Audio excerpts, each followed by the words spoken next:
Ladies and gentlemen, welcome to the NACE Starleague season for Rainbow Six Siege of Fall 2023. We've got a very exciting few games to go through today. We got two best-of-3 series that we're going to knock out. I'm super excited to see these collegiate forces play each other. My name is Jazzman. This is Joe. I got it right. I usually never get that right. This is Joe. You always point the wrong way. Yeah, I always do. So welcome aboard. I'm so excited for this. We got Missouri Valley College versus Bama State to start us off. Bama Crimson, and obviously we like to thank our sponsors for putting this together. Truth, Extra Life, Duncan, Monster Energy, and Odyssey Elixir. They're what brings the show together. But Joe, I'm so excited to go through this with you. We got some Siege to cast.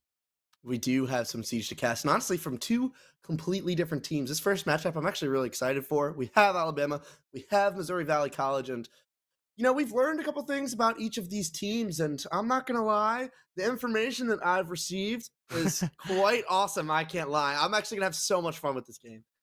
Yeah, I guess I could start with Bama then. You could do Vikings since you seem very excited to talk about them. Yeah, so Bama obviously I feel like they're the more experienced team at the end of the day. They have Sternos, who's been playing competitive for quite some time. They also have Blight, Simon, Archibald, and Suchbag. And I believe this team has actually been together for quite a long period of time, at least a core of their roster has. So they actually have a lot of experience going into this, and they understand how each other's play. I think that for Missouri Valley College, though, Joe, it's a completely different story. Yeah, from what we know, they are a band of misfits, and honestly, a pretty fun one. 3 of them are actually going to be on controller for this game, and it's pretty awesome because I will say Pokey Chips and Just Briggs are actually on the football team for their school. So that's not something you really see, especially in collegiate esports, and I think that's flipping awesome, if you ask me. Yeah. But, definitely 2 completely different teams. One way less experienced. One has, experience like a player like Sternals, and really just overall a team that's been together for a little bit longer. So I would say there is a heavy favorite kind of coming in for a team that we haven't seen anything from, Missouri Valley College. I don't even think they really know what to expect. And I think that's kind of a good thing if they're coming into a game with that kind of mindset. Yeah, obviously Viking esports, they're proving that collegiate is for everyone. Now obviously or collegiate esports is for everyone, but the question is can they hang against Bama, who have actually played in several tournaments in the past? Can they hang against a team that isn't a band of misfits, but rather a team that's well thought out and well put together? That is ultimately the question. But Missouri Valley College definitely going to be the underdogs, kind of the underdog story going into this. And you mentioned that obviously they have controller players. They have Wolf, who is coming from console, and they also have Killa, who's a Rocket League player. He didn't even play Siege. He was a Rocket League player for the MVC team. So a band of misfits is exactly what they call themselves, and I think that's a really solid way to call them.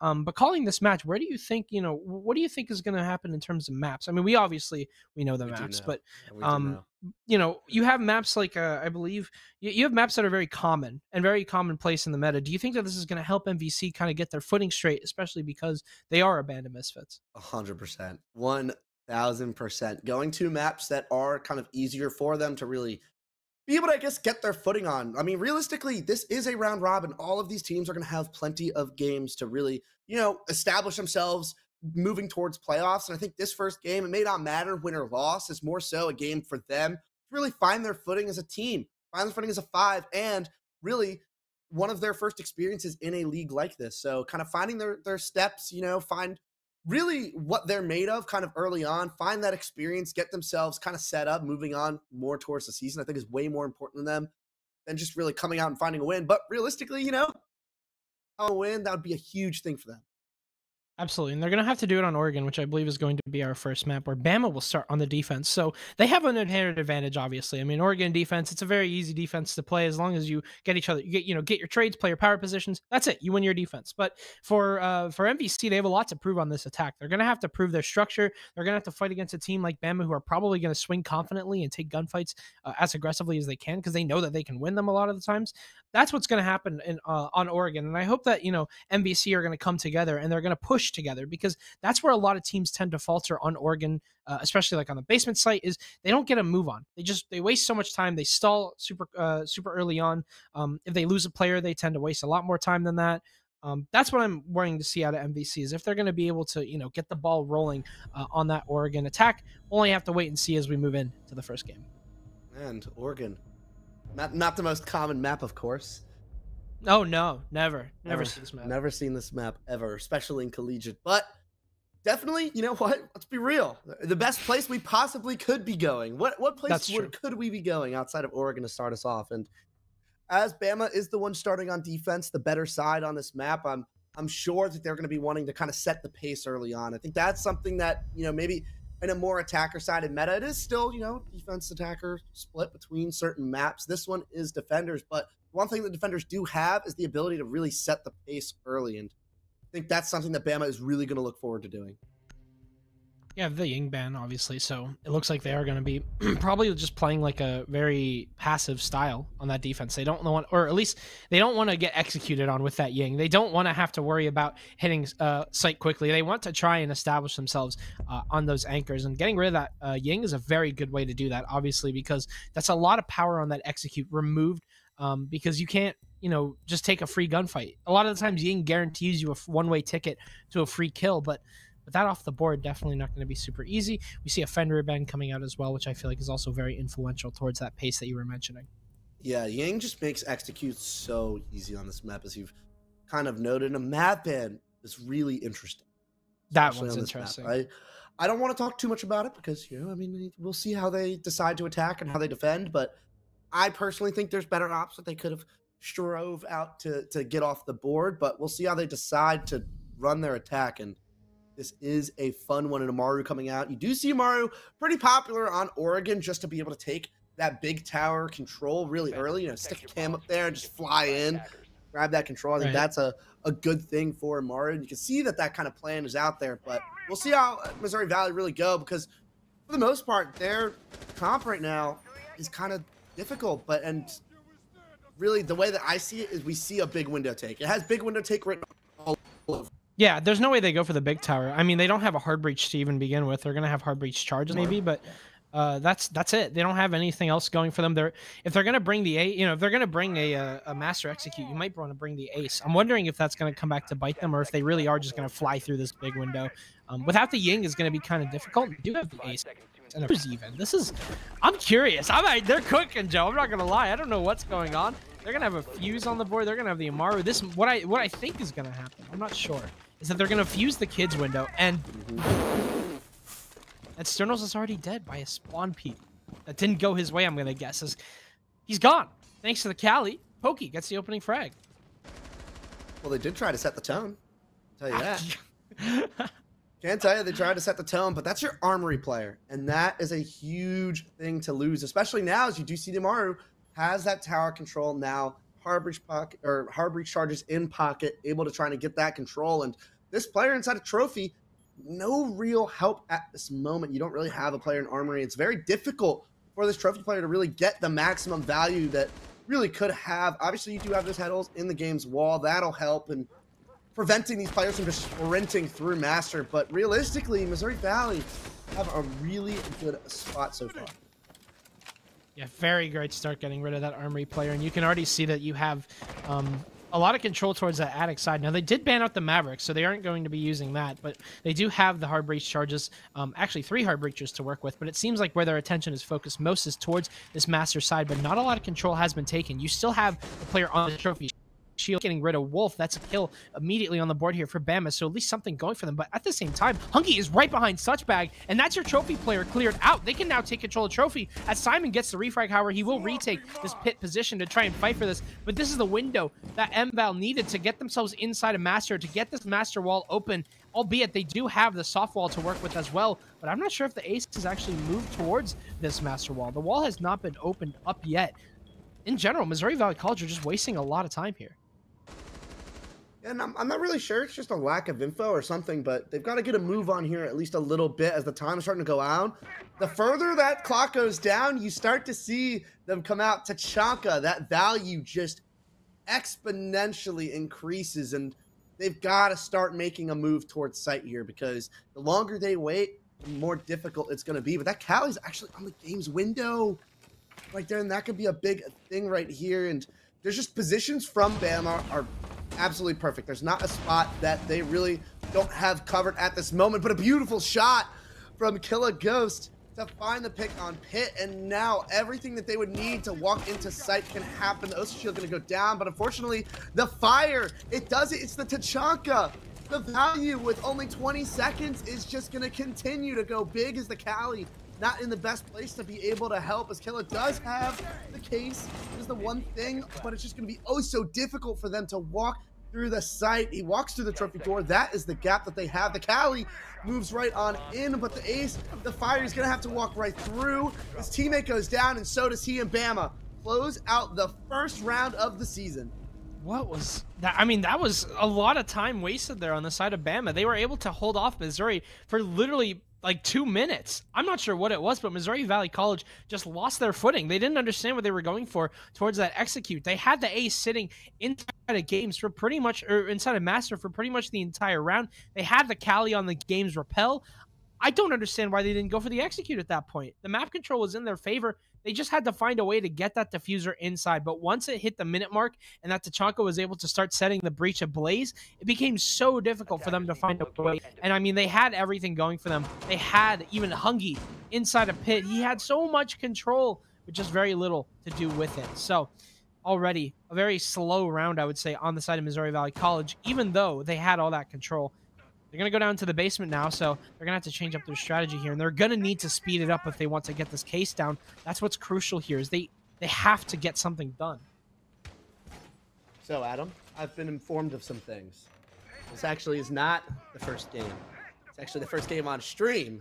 There are multiple games that have been played already, so silly me, my mistake. I want to say that. Get that out of the way before we continue. Just, no quick apologies.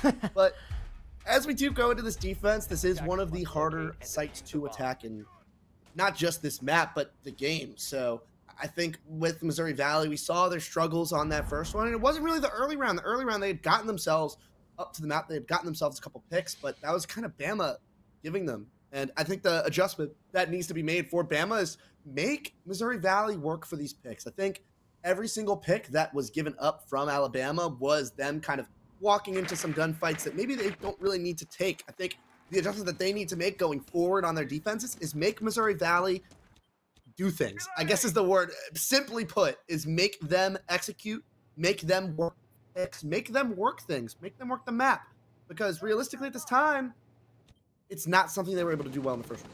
Yeah, if you can just stall them out as long as possible and kind of make them, reconsider what they're doing, that's what's important. You have Pokey on that Monty, so it seems like they want to focus on getting this diffuser inside of the bomb site, which is fair. And I feel like that was a goal that they missed out on last round. But now it's time for them to make quick progress. You can see they're already making their way over towards bunker, but they've already hit a wall upstairs. Hungy is stuck inside a dining. Actually, most of the team is stuck on this dining side due to the castle barricades that are separating them from this kitchen area. And with Suchbag playing here on this Solus, he can waste so much time. He can get rid of so many drones and get rid of all that intel. And I'm going to assume that the freezer hatch is at least open. And if that is the case, then he can drop down the freezer hatch over towards safety without even losing his life. He has so much ground to work with here, and Missouri Valley College haven't covered any of it. In a minute and a half all the way through, Missouri Valley have really struggled to take any kind of control, and this is Alabama. This is what I said. Don't give them the picks, make them work the map. And right now, they're neglecting a lot of areas. There's two players already just walking up freezers. You still have a player in security. You still have one on the top floor, but it's just going to be the Capital of Hungy walking straight in again, the one to take the gunfights. And you have a couple players already in the back. They're just neglecting this roam. They're not going to want to go for it, and they're just going to try and hit sight, and that may come back to bite them as these players are coming through on the flank. Light takes down Hungy. That's a power player gone inside a freezer, and with 47 seconds left, Bama have retaken this entire freezer site, and now Missouri Valley College are left to their own devices in a 2 versus 3 over towards this tower side. So all that control that they had established is just completely shut down at the fact that they completely forgot about the roam and just ignored Suchbag, who's now retaken that position. This has completely fallen on the opposite hands, and what can Missouri Valley College do? They dropped the diffuser inside of tower. I'm not really sure. Inside a pillar. I'm not sure what this is all about. Sternals actually just Oryx dashes into Pokey. It's just up to Arctic in a 1 versus 4 and a 1 versus 3, and Bama just get it done there. That flank there from Suchbag was just crucial, and the fact that Missouri Valley College didn't clear it out just came back to bite them in the end. It might have been a lack of information as well. I don't think they knew about at least Sternals at the top floor, and I think the rotations from Alabama were really good. They recognized what was going on. They understood the rotations on the map that they needed to make and played the map overall really well. And I think that's something that on a roam setup like that, where you have that meeting rotate, you have the hatches open, it's just that kind of play where you have to understand how to move around the map and where, you know, when certain pressure comes through, where to go. And I think that's something they were able to do really well. And obviously it kind of came down to that with Stern being able to come back from kids all the way back down to site towards the end of the round to be able to help it out and pinching through freezer, all of that kind of thing. You mentioned that, like, they were, you know, that the Missouri Valley College were basically just ignoring that whole roam, and I think that that's what allowed Bama Crimson to take full advantage, but they cannot do it on this bomb site here. We'll be going over towards kitchen and dining, or sorry, kitchen and meeting, where typically you'll have an extension into security. Sometimes you'll have players go in the top floor. If Missouri Valley College choose to ignore the roam this time around, it will most certainly come back to bite them. There are 2 hatches in each of the bomb sites that they can use to their own effect to basically rid of the attackers if they decided to push into stage and go for some sort of plant. And they also have the Echo as backup here. So Sternals is going to be able to deny plant in case it starts to go down. In case you know, Missouri Valley College decide to go for an aggressive strategy. But I'm wondering if that's even going to benefit them, because Missouri Valley College have had trouble getting the case into the bomb site to begin with. They haven't had it actually in the bomb site since, I believe, since the entire game has started. So even with this Echo, it might not even matter all that much. We'll just have to wait and see here. And I think on a site like meeting, it really just depends on what Missouri Valley are going to do. I think, you know, like we've noticed, they struggle to take map control. And I think with their setups, I think it's something that they have to recognize and go, okay, we're really struggling to take the map control. We're just going to have to try and do some directs here. And I think that's something that they are really planning on doing here. They have the OSA. They have these players really in a spot to be able to do a tower direct. And I do like that coming from them. They have certain players in certain positions. You have the Ram out there for maybe some vert, and I like it. But the one thing I am concerned about at the moment is they still have to try and execute. And that's something that it's looked like they've lacked a little bit on. And I think Bama have been able to recognize that so far and have really played well around that. This time Missouri Valley College will be attacking pretty much this roam that Bama Crimson have set up. They're not going to choose to ignore it this time around. They want to fight for this top floor. You can see that they're positioned outside a big tower, or sorry, outside a big window, and also, I believe, looking to take into big tower. There is the problem of they haven't gotten a single wall open here. Hungy is still holding on to 2 exothermic charges as they wait to get over this tower side. Archibald spots one over towards the highway position. That's Pokey, so they know he's here. And they, I think, pretty much have a full understanding where Missouri Valley College will be pushing from. As Archibald tags up Pokey. Just very slow progress, actually no progress on the side of Missouri Valley College. Pretty much the only thing that they have control of so far is that tower side. There is a player inside of dorms, though, so they are making progress towards this wall as they start to open up the stage wall. Sternals is going to have to fight for this here. Wall is open. He spots one out, but he's not going to be able to take him down. He finds a pick on the Hungy and spots the player behind the Osa shield, so already an opening pick going in the way of Missouri Valley College, or sorry, in the way of Bama Crimson, but there is a trade as Killa gets a kill onto Archibald. That was the Warden playing inside a Master upstairs. Such bag takes down Pokey, however, and he gets another one onto Arctic. It's just down to Wolf and Killa in a 2 versus 4. They do spot Simon upstairs, so they've alleviated the top floor pressure, but with 28 seconds left and with no diffuser in hand, they're going to have to come up with something quick.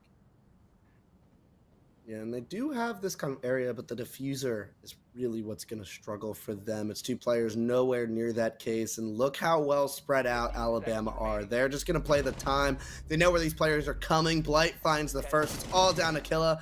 Does find one, but with the time ticking down, it's just not a winnable round for him as Sternal's going to take a fight, try and go for it, but that was a shield being used to the advantage of the defense, and Alabama, a crisp 3-0 start to this game. They're looking comfortable, Adam. Absolutely. I mean, there was not a single... I don't think Missouri Valley College had a say in how that round was going for the entire thing. I mean, Bama have just been calling pretty much every single thing that Missouri Valley College are doing. They've been able to shut them down at every single angle. Even that top floor, whenever they lost the top floor pressure, Joe, you mentioned that they had split, they had spread apart. They had made themselves comfortable in the basement. They had still had Sternals playing on that stage position, contesting the Osa for God knows how long inside a big tower. I mean, everything that Bama have done so far has just been to waste time, and Missouri Valley College have fallen right into their trap. Now they're going to be going over towards that top floor bomb site. The one mistake that Missouri Valley College have to not worry, have to focus on is not wasting time. They have to get something going. We saw Hungy was able to get into Big Tower and into Attic very early on, but whenever he took control of Pit, not much was done with it. They absolutely have to do something different this time around, especially with Bama Crimson. We're going to be going for this extension. If they can clear out this extension and get rid of the player inside a trophy and just get a move on, they may have a say in this round. I think it's a lack of being able to burn utility. I mean, we saw that in the first kids round, or the kids defense, I should say, their kids attack. With Alabama, none of the utility that they had anywhere was actually burned. It was mainly just them kind of over peaking things at certain areas. And that's the one thing that Missouri Valley I've really not seen from them. Their inability to be able to clear out this utility in certain areas of the map kind of forces them to just take straight gunfights. And those gunfights with that utility up, with the shields up, the angles that are being created from Alabama, those are fights that, in general, Alabama are going to be winning. If you're on a shield, it is not going to be a fight that's going to be easy to win. And I think that kind of disconnect of being able to play around that utility, just forcing Alabama to be in uncomfortable spots, is something that's a little bit of a struggle right now for them. And until they can kind of figure out how to deal with this utility that's being used from Alabama, for instance, this trophy shield and the Aruna gates that aren't now up, but just in anything, like they have to get rid of shields here to be able to push this area of the map. They have the right idea. I mean, you can see Arctic knows exactly what he needs to do. He needs to worry about this trophy shield. It's the question of what are they going to do about it, because this is the second time that Arctic has positioned this Osa shield here, but pretty much done nothing with it. It actually works against them, because if they want to try and vault this shield, Sternals can just pop up, pick one up, and crouch back down. That's all he needs to do. There is nothing going in the way there of getting rid of that shield. At the same time, though, the wall will start to get open here over towards that classroom side. You could actually see 4 players on the side of Missouri Valley College are all stacked outside of this master Osa shield. And I mean, it's great that they're all here and they got the wall open, but what do you do with this? How do you get from point A to point B? Pokey gonna figure out that there's a Jaeger ADS is sitting right behind that shield, so one Cali shot isn't gonna be enough, as Touchbag takes down Killa as well. That is your IQ gone, and that's already an opening frag going in the way of Bama Crimson, with pretty much no response on the side of Missouri Valley College. Yeah, this Osa shield actually isn't really helping them here. It doesn't really allow them the freedom to just kind of tease the fact that they could walk in at any time. I think that kind of sense of safety from Alabama, especially that closet player, knowing that he doesn't have to swing this at all to really watch it. He could just sit all the way back here, and I think that's a little struggle for Missouri Valley as they do get the games window open. It's going to put some pressure over here, and Sternals does find another one. That's another player dead from Trophy, and just again, those 3 ADSs stacked up. It has been so difficult for Missouri Valley to clear much of anything as Blight now finds another, and all of a sudden it is now a 2v5, and make that a 1v5 now for Wolf on big window. Yeah, that was just 15 seconds to go. Missouri Valley College, they get flawless. And it's been tough. I mean, I think they have info, like, in terms of what they need to do, but it's about figuring out the info on what Bama are doing. I mean, it took them a very long time to even notice that there were 3 ADSs prepped on that trophy shield, and there was not much even done with that. That's the problem, is they know what they want to do. Missouri Valley College have a plan. It's just that whenever they meet roadblocks on the way there, there's pretty much nothing that, you know, they can do. There's nothing that they have been doing. You're bringing the Zofia, for example. Use that to clear out the ADSs. I mean, there's a lot of basic ways that you can, you know, approach this, and I feel like Missouri Valley College, you know, anything, even just like one Thatcher EMP. Thatcher's not banned. They can rock with pretty much anything.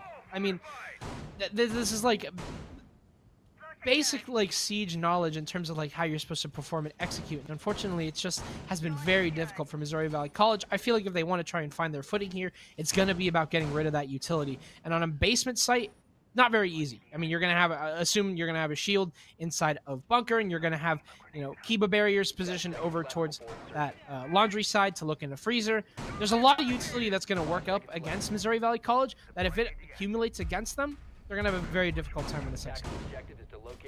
Yeah, and another thing that maybe could be of note that is causing some struggles for Missouri Valley are those observation blockers, and kind of getting rid of an even larger amount of information at really the disposal of Missouri Valley might be a big struggle for them as well, and maybe not used to all of the things that they're seeing. And we knew, you know, they had that lack of experience, and unfortunately, to an extent, that's kind of what we're seeing right now. And hopefully this is a learning experience for them to be able to kind of be more malleable on their attacks to kind of make things happen. But that C4 does come through. A blitz. I actually like this play.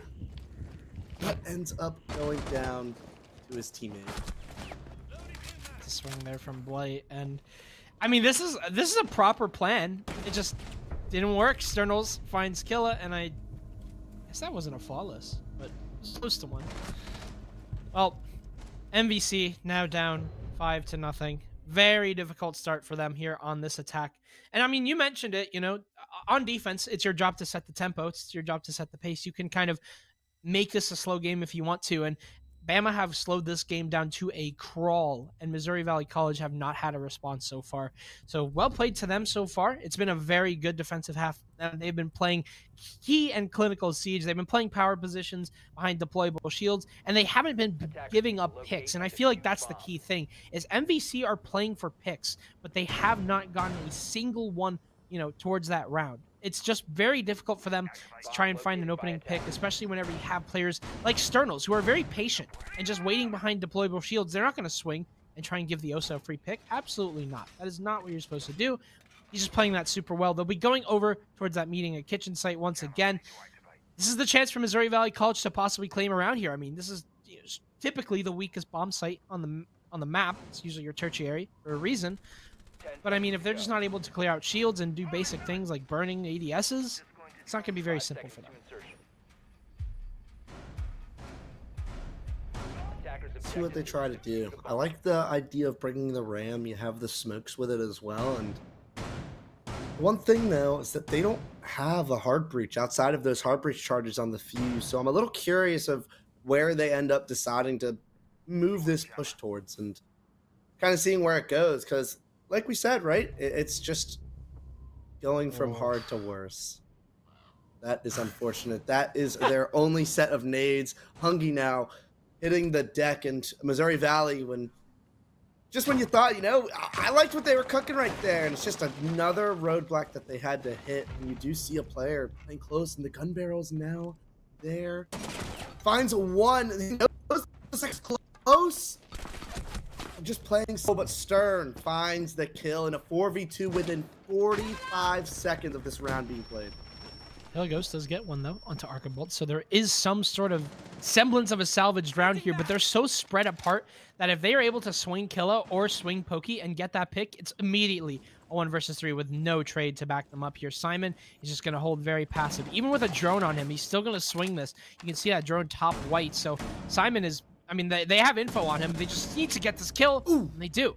Kill the second kill of the round, takes down Simon and establishes top floor control. This is, you know, their best chance ever to take a round here, but they're going to have a lot to deal with. They have a minute and a half left. Now is the time to go for, you know, any sort of drone work. Figure out where this Jaeger is, and then figure out where you can get this case into the bomb site. That's all you need to do at this moment in time. Sternals and Suchbag are downstairs. They are stuck here, and they're not ready to make a play. One thing they do have is the case. It's a little bit better than situations prior, and still have a couple of ram drones. There's some vertical play that could be made, and Suchbag is in such a powerful spot right now. I think the main thing is step one should be clear out security. That's the one thing that they should do, and it looks like they're not going to do that. Suchbag in a perfect spot. All the vertical for Kitchen is clear, and they gonna want to put the bomb down on the pillar, but unfortunately they haven't cleared out security, and he ends up finding the player off of the plant, but ends up getting traded. Sternals now in a 1v1, and with the experience at his hands, it is a difficult mountain to climb for Pokey. Doesn't have case now, gonna have to go and grab that over on, I believe, the pillar. And Stern now just gonna play the information of the cams, and that's the one thing that Missouri Valley doesn't have right now. No information. Pokey has no idea where Sternals is planted. And I'm going to try and put the bomb down, trying to clear out certain positions, but not going to be able to find the players. He's going to try and work in deep. Can't find this player in Sternals just with the cam. Going to see out the round. And Missouri Valley so close to winning the round, but not going to be able to get it done. Yeah, Sternals is just... yeah, that's tough. I mean... MVC, I mean, they literally had half of the round left to deal with there in that 2 versus 2. Any ounce of droning there would have easily made this way more winnable. If they would have found Suchbag sitting inside of security, they would have cleared him out, and they would have been able to take that 2 versus 1 and then have Sternals on that back burner waiting for them inside of the green hole. One drone is all they needed to figure that out, but there was no drone work towards that. They did not realize that the Jaeger was sitting inside of security, albeit in a very, very default position, and that lack of information really hurt them towards the end. A flawless half on the side of Bama. It's a tough mountain to climb for MBC. They did say themselves they are a band of misfits. They're going to have to put something together here if they want to try and come back on this. They do have the defense, so advantage technically flips in their way. But the question is what can they do about this? Can they stop Bama Crimson from making this work, or will this be a flawless game? Hopefully not. We'd like to see the competition. We like to see the competition in Missouri Valley. I think it's just, you know, they're just one step short. I think a lot of the things is they're not 100% sure of what needs to get done. And I think it's a lot of utility usage. I think they're not as used to really having to play around the utility as much, around the vertical, and kind of making Alabama uncomfortable. I think that's one thing that is a very underrated thing in competitive Siege, is kind of, you know, making your opponent super uncomfortable, making them be the ones to make the mistakes. And I think that's what Alabama is doing a really good job of doing, is forcing Missouri Valley into these mistakes. And Alabama, they, like we've said, they've been pretty comfortable throughout the most of this, and I don't think anything that Missouri Valley has done has really put them off. And I think until they're able to do that, it's going to continue to be this one-sided. Already, Bama Crimson wasting no time getting themselves established. The Amaro inside of Big Tower, already getting the wall open. So Bama Crimson already have some ground that they have covered. You also have Simon and Sternals working together to get that wall over by the Master side. They've been completely efficient with this take here. Suchbag takes down Pokey. That's the opening frag here. Wolf not noticing the upside down rappel there, but it does not land Bama a kill. Although on the other side of the map, Pokey going down to that nade from Suchbag is a great opening frag here. You can see that's actually, I believe that was the Armory player. So now Suchbag can just take this trophy, and they've completely droned it out. Nobody is on this trophy shield, and nobody is inside a pit. this will be completely free for the taking here on the side of Bama Crimson. And as soon as they drone out Pit, they're going to know that Attic is as well completely clear. And you'll see that Blight will go in. Already, Missouri Valley College have so much to work against here. Yeah, and they're going to have to try and ISO something, really. They're going to have to try and push something out. And being so backed up into all this, giving away all of this control is not going to be an easy thing to do, as a player is actually going to drop into Pit and really make it play. That's going to be Blight. And look at how far back these players are. The first gunfight now finally coming through on this execute. No players getting taken down yet in that exchange, but Wolf finding the kill on Externals, and it's Arctic finding another one. The gunfight's going their way, and the job is not finished yet. You still have that pressure from Alabama as that wall is now getting open. Missouri Valley College have been winning their gunfights, and I think that's the one thing they've got going for them right now. You can see that now all of a sudden Alabama are kind of stunned here. Huggy on that flank will get shut down, however, by Archibald, so now it's a 3-man even for each team. Arctic sitting inside of Bolo here will just sprint right into the breach, and Simon takes him down. That's your concrete player cleared out, and that is an opening now on the side of Bama Crimson to get this plant down. Archibald on that flank takes down Killa on White Stairs, and it's just up to Wolf, but what can he do but be surrounded as Simon takes him down? It's all Bama all day, 7-0 there. Missouri Valley College just could not get their start on that map. They'll have to do it on map 2. Yeah, and I mean, it's a difficult, like I said, difficult mountain to climb. Oregon defense is such a strong thing. Alabama made good use of that and just continued to find the kill. And as we said, you know, early on, Sternals was my key player, I guess, you know, one to watch. As I've seen him, I've played with him before, you know, all my years ago. And, you know, he has that experience, and he's really showing it so far as they do take first map Oregon 7-0. That was flawless. I mean, there's nothing else to say about that. I mean, they did not skip a beat. Alabama just looked completely ready for that. Every single push on that attack that was prepared on the side of MVC, whether it was stalled out or not, just shut down there on the side of Bama. Just not a single say, I feel like, in the round. No matter what, Bama Crimson, they had control of the pacing, and they also had control of pretty much the entire map most of the games. I think that's the problem here, Joe, is they just couldn't get anything going. They just wasted so much time on the side of Missouri Valley College. I think it's just I don't want to say afraid, but I don't think they are comfortable with being the ones to set the tone. I don't think they want to be the ones to try and force the issue. I think they're trying to make, you know, let Alabama play the game towards their level and kind of play alongside of it. I don't think they want to be the ones to really force anything kind of going forward. And I think that's something that they're going to have to look towards doing as we go to this map 2. They're going to have to really, I guess, be the ones to try and make themselves as comfortable as possible, try and take some gunfights, catch Alabama off guard, because everything that's going on right now, I don't think there's been a single moment for Alabama that they've really sat there and be like, dang, what's that guy doing there? Or, oh my God, he pushed me. Like, anything like that has really not happened yet for Alabama. And I think we saw that MVC were very capable of winning gunfights. I mean, no matter like they weren't completely out of the round most of the time. Like, they were able to swing and win their gunfights. It just comes down to that plan, and it comes down to that execute. Maybe there wasn't an IGL waiting to call that. I mean, it seemed like every time they got really mixed up towards that execute, so it was not very easy for them. But let's see if they can do it on map 2. We'll be right back with this series very shortly.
Welcome back. We're back for map number 2. We're ready for Alabama versus MVC.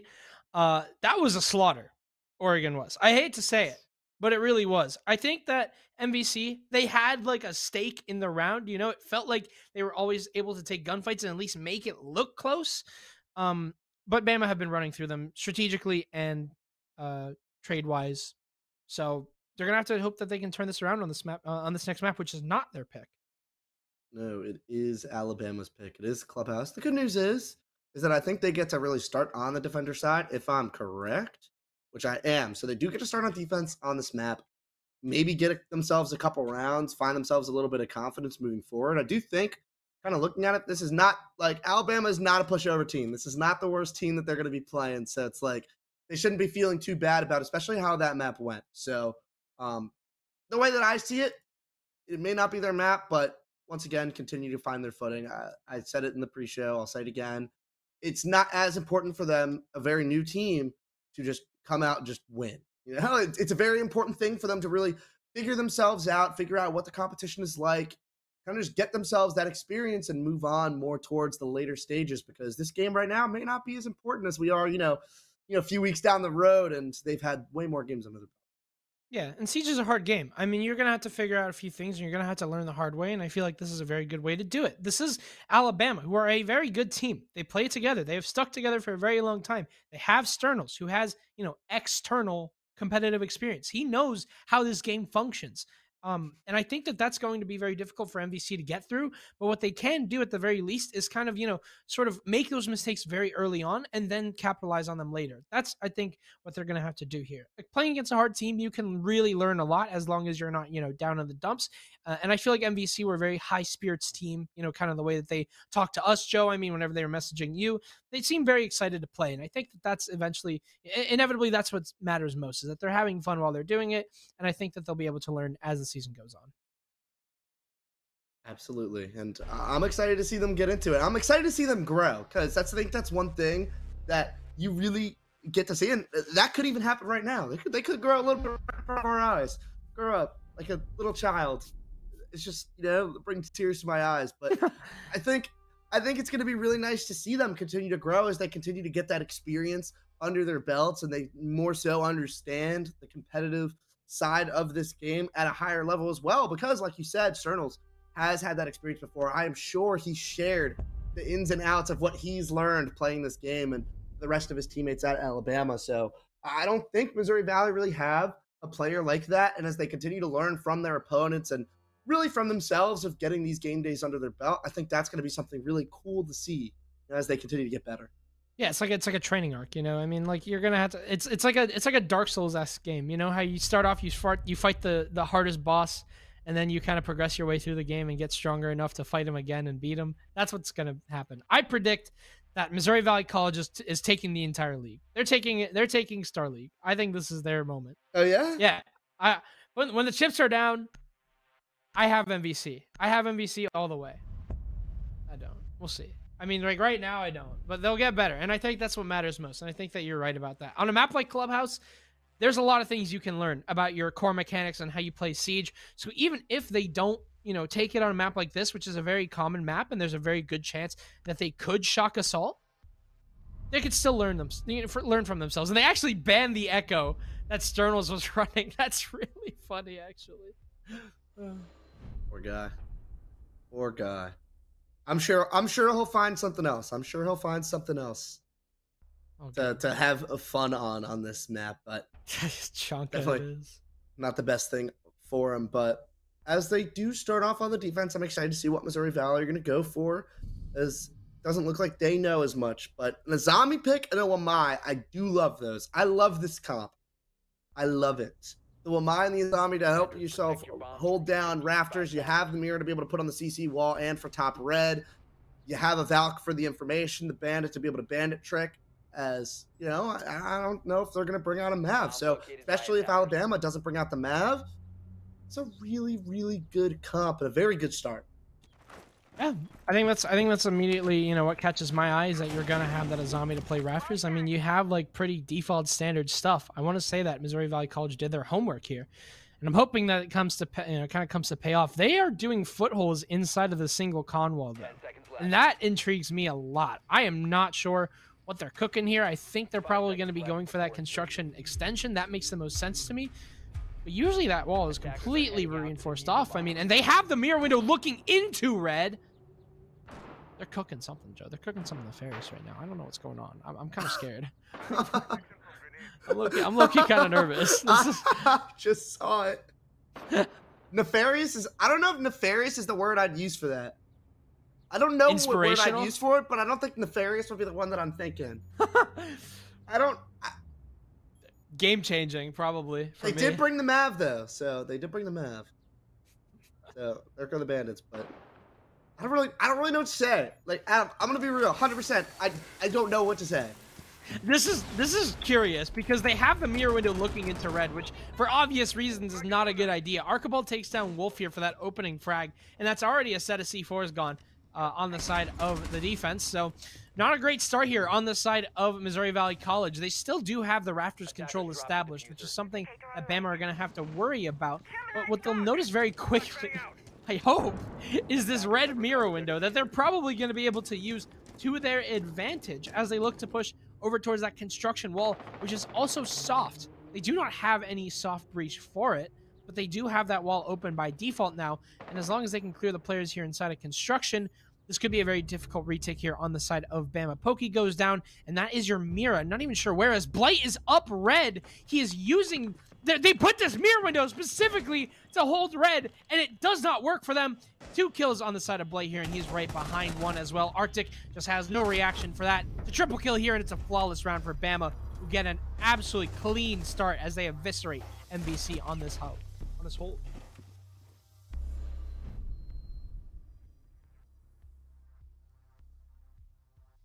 Sorry, I'm trying to like Process. Yeah. Yeah. Oh, that was something. They put the red mirror window there just for Blight to walk through red. Yeah, we were cooking with gas in the pick phase for sure. I really liked it, but then like I think their setup wasn't as fantastic. And I think the idea to try and contest at least the entry points. That's what it looked like. It looked like they wanted to contest the other side of the map to try and really prevent Bama from really getting that control. But all in all, I don't think it worked out as well. And the footholds are in the wall again. Footholds are indeed in the wall. They are in the wall. This is curious. I don't know, Joe. I don't know. I'm interested for sure. I mean, like you said, they have like the setup is good. They have a good setup. They have an illegal castle barricade skin, but I guess we won't worry about that. They have the setup. I don't think it matters. But I mean, they have the setup going. I mean, they have the right... The operators make sense. You have the castle being brought for those plat windows. Like, or sorry, for those metal balcony windows. Like, you got the right idea. It's just the setup. I'm not sure. I mean, this one looks legit. It looks like they have a good idea of what they're doing over towards this gym bedroom side. This is the most default setup that I've seen from them so far, and I'm kind of hoping that it works out. But there is one key thing, and that is that Killer Ghost is the only player sitting towards that cache side. He's by himself right now, and if it stays that way, if he gets cleared out extremely quickly, that's half of your pressure on this map completely gone. And we'll see how Alabama really tries to tackle this. I think what they're doing is kind of what we typically see from Clubhouse, right? It's typical split takes for the most part. Like, you know, you open up certain walls on one side, you shift your attention to another area. And I think this is kind of the thing of what we like to call phantom pressure. Getting walls open, try and basically get as much open as possible so the defenders have as many things to worry about as possible. Without that kind of information, they don't have a BP. They really only have default cams, no Valk, anything like that. There's really no information for this Missouri Valley team to really have, and there's going to be players all over the place and really, like, you know, all these walls open, things like that, and they're not going to know exactly what angles to be watching for, and I think that's something that Alabama is doing really, really well right now. You see the drones coming through, and this is already control of this side of the map, and this is going to be such a difficult thing as we see Missouri Valley really boxed in here. You actually get Killighost out of there, though, and alive and safely. And that's important because he's going to be required now to hold this Logi hold in which the sledge is trying to make pressure towards. They've actually Kiba'd the hatch, but obviously that's a very weak Kiba because you can just destroy it anyways. Such bag is already inside of Logi, though, and Killighost is stuck inside of Gold. There's nobody here to support him. They're not playing this trade here, and you can see that on the side of Bama Crimson, they're just going to make their way inside of Logi, and there's no trade to happen. No frag going in the way here of Bama Crimson. They're going to start to work on this as they get in towards the bomb site. Arctic takes down Sternos, but it is a trade. It's a 3 versus 4 here. Still man disadvantage here on the side of Bama with Simon playing inside a short as well. He'll just take down Pokey, and it's all down to Hungy in a 1 versus 4. He was probably the only player keeping MVAL alive that last game, but he's not able to do anything on this round as once again, Bama just trucked through the MVC hold. Tough. I think it's just they want to try and come back. They want to play their lives, and I think they did a really good job right there of not giving up too many bodies. I think the one thing is if you are going to play a strat like that, you are going to fall off. Reinforce the con wall. Don't put the footholes. Only put the footholes or the holes if you want to contest across. That is the only thing that I see. And you see the way they were taking these gunfights, especially with these kind of things. They could have doubled up in Logi. They could have taken those fights and played those crosses and played those trades. And like you mentioned, that's something that Alabama did so well on the first map. I think they're doing it well again, and that's something that Missouri Valley is going to have to figure out, is how to trade in these situations. Yeah, I mean, there was nobody fighting towards that construction side last map, and I don't know if that's just miscommunication on the side of MVC, but whenever Killighost was backed up inside of Gold, he was the only one there. He was left to fend for himself. All the meanwhile, you had Wolf just sitting inside of main stairs, pretty much doing nothing to help him out. I mean, he could have just at least... If there's a cam inside a bar, you're going to know if anyone comes up main stairs. You can just forfeit that main stairs position and help fight the Logi players. None of that happened, though. It was a very difficult round there on the side of MVC. They're going to have to hope that they can recover this because, honestly, it's been a very, very tough game for them. They will go down to the basement bomb site, and they'll switch their bomb site for the 3rd time. Let's see if that'll help them at all. Well, it's not off to a great start here as Pokey already goes down. That's a good entry, though. Right there from Stern to be able to take that control early. And like I said, I think Alabama have a very good understanding of what's going on this map and what they need to do. And Missouri Valley trying, I think they have the idea of what they need to stop and prevent Alabama from doing. They're just not really going about it in the right way. Such bag as well, taking down Killa. That's already another player down. And I mean, you're losing these bodies, but for what? What have you exchanged on the side of MVC? No time has been wasted whatsoever. Bama Crimson have gotten their control pretty much down default without having to contest at all. They got 2 free kills, and then that's that. No time wasted on the side of MVC. Archibald, however, losing a lot of HP over towards this oil side, so this won't be super easy for him. But Bama Crimson do have that ram upstairs, and they're already starting to make the pressure be felt on that basement site as the Moto Hatch is going to get opened as well, and Sternos is already bottom main. So for Missouri Valley College, it's about trying to contest this, maybe making some sort of play happen. At the end of the day, you are in a disadvantageous position. You just got to make something happen at this point. Otherwise, MVC are just going to get collapsed upon here by this Bama push.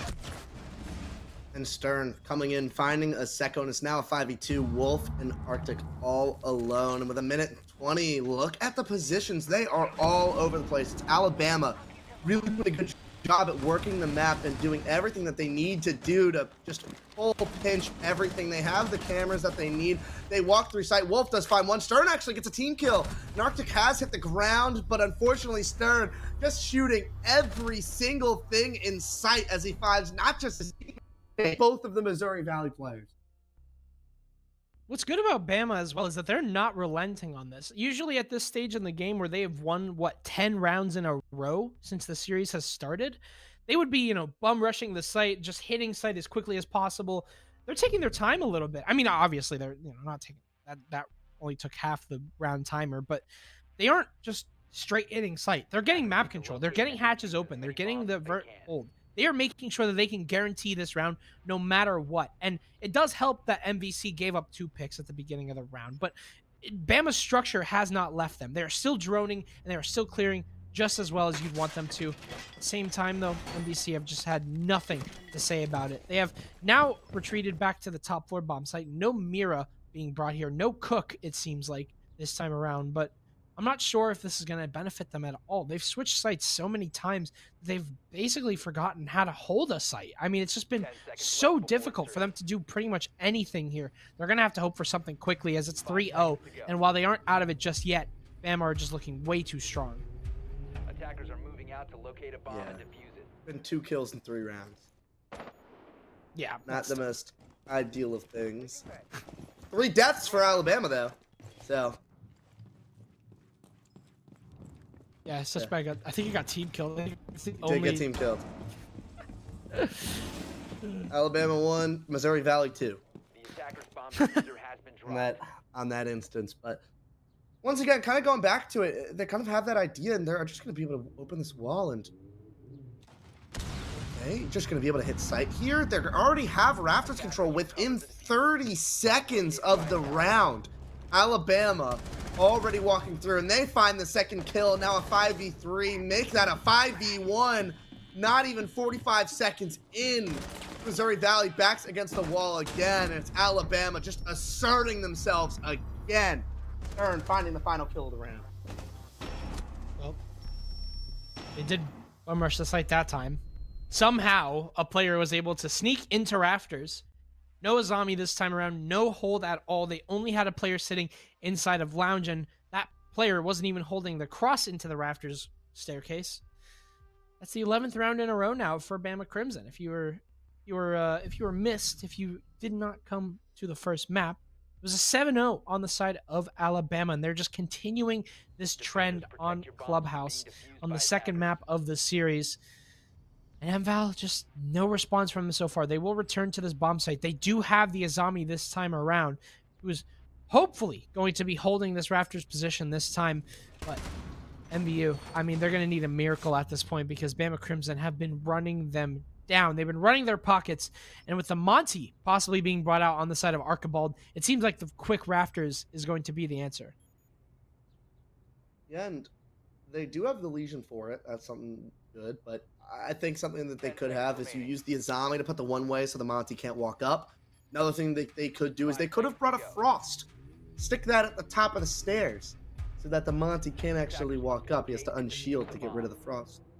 It's an idea as well to deal with it, but unfortunately, I don't think they have all too much. They just have the Legion Mines, which is still a counter. That's something that they can use, and with that recent buff from it, not a bad thing. So we'll see if they go, but that's the one thing as well. With this Maverick, they've been able to open this wall very early on, practically every round, and that's something that Alabama has been using really well as their utility, to be able to just get everything open, get rid of everything, and really just kind of walk and use their guns that they have to be able to just take control early. And I think that's something that Missouri Valley's been struggling to maintain or keep up with, is the pace of play that Bama has been putting forward here.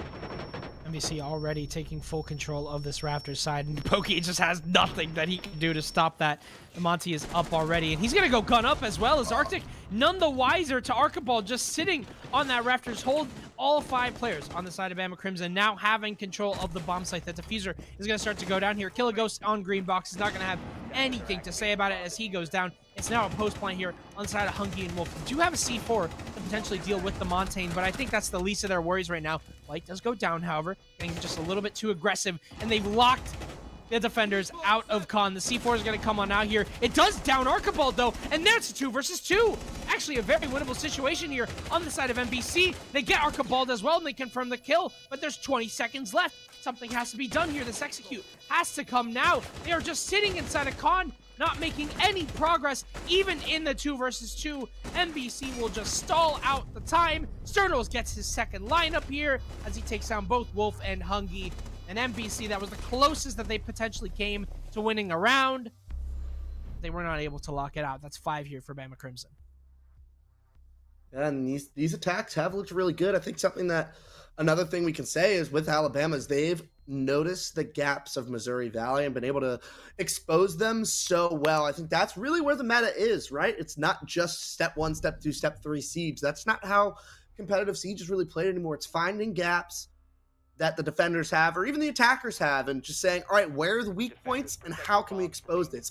How can we really use this to our advantage? I think that's something that Alabama right now has done brilliantly, is just basically find all of the gaps that Missouri Valley have and just do the best that they can to push through them. And that's, I think, why we've really seen them take this lead so far. Yeah, I think gaps is a big word for it. I mean, you notice that as soon as they got rid of that, let's travel back to the time that the ace walked into Rafters with pretty much no contesting coming towards the defensive side. They figured out that, you know, Rafters wasn't being held all that well. They figured out that they didn't have a lot of intel towards it, and they took full advantage of it. The next round, they decided to bring out the Monty and just walk up Rafters stairs, and it worked out perfectly. Every single time Bama Crimson drone, they find a new way in, and whenever they abuse it, there's nothing that they can do. Oh my goodness, kill a ghost caught reinforcing late. That's why you dry run here, folks. You got to make sure that you know what to reinforce so that doesn't happen to you. That's an opening pick on the side of University of Alabama, and this has just been a tough game for Ghost, who honestly, he had a pretty respectable first map. I mean, he was able to get quite a few kills. He has just not been awake for this one. I don't think anybody really has, being real. If you look at the scoreboard, and there's Wolf. He didn't pray to the siege gods. There was enough. Wolf. And Alabama within 40 seconds again, finding 2 kills, and Missouri Valley are gonna have to try and find at least 1 kill back. But it's just gonna be so difficult for them to find much of anything. Is Hungy trying to make it happen, putting some damage through, but just not enough to really find a kill quite yet. And they're gonna need to find one before Alabama take too much control, because at this moment in time, Alabama have done everything that they need to do to win this round. It's really on Missouri Valley's hands to try and find one back. Well, they have the head holes inside of construction to potentially hold the crosses here, but that was only up to Hungy inside of Con, but that was not done here. The unbanned Ying is now going to be a key factor here for Bama Crimson as they look to walk inside of the bomb site, but an E1D will be waiting for them there as the Capcan trap downs Blight and Arctic finishes him off. 2 versus 4.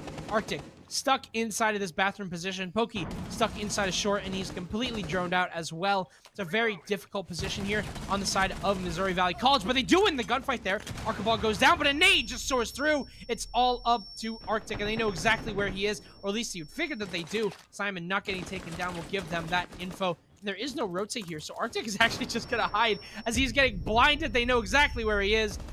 Bama Crimson. Well, 13 rounds now in a row, looking to make this a completely flawless game as they are just running through MBC.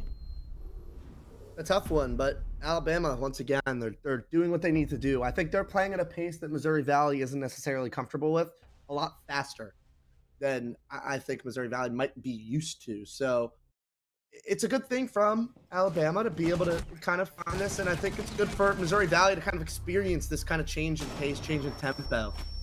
So that they can kind of get used to this and use this as a learning experience moving towards the rest of their games and the rest of the league.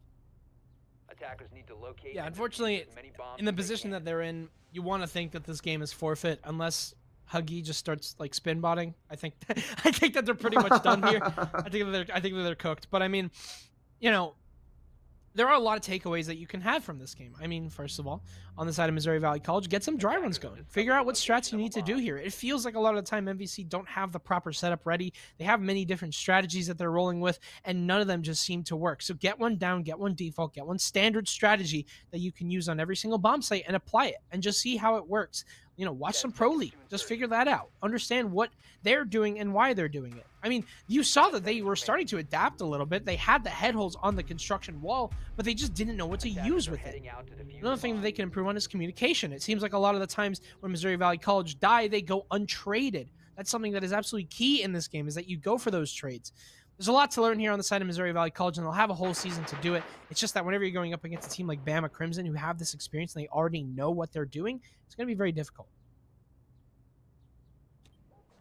We'll see what happens. Archibald playing the Vigil. And I think that's them kind of really going towards the anti-information. You have a Vigil, you have a Solus, you have the Legion, which can be used to kind of as an information as well. Throw a couple of goo mines here and there for the lurks, and I think that's a good thing to have. And Spooky hitting again another goo trap, and that is going to just do so much damage. He's going to walk out, doesn't even realize how many players are going to be there. Stern finding one The Monty's so weak. No. The shotgun gonna find a second one. Was not able to look at the third as Hungy finds the kill, but not before the damage was done. As Archibald's finding another one in Alabama. Want to get this game over lickety split.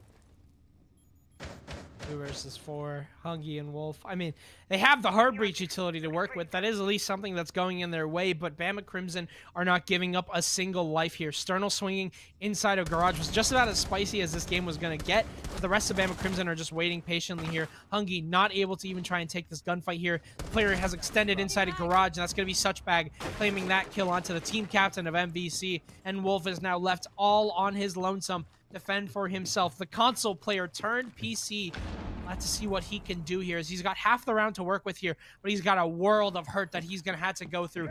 No diffuser in hand for him. He does have control, however, of the bomb site, but how much is that going to benefit him is the question. If he can even get into the bomb site, can he go back and retrieve the diffuser, as he is just hunting for kills here? He does spot one inside of Dirt, though. That's a freebie. Simon goes down, but does he know that Archibald is sitting behind inside of Arsenal? Wolf retreats over towards AKs, and the hipfire will secure the game. 14-0, 7-0 on each map. Missouri Valley College will go down to Bama, who get off to a hot start on the season. That is as hot of starts as hot starts get, for sure.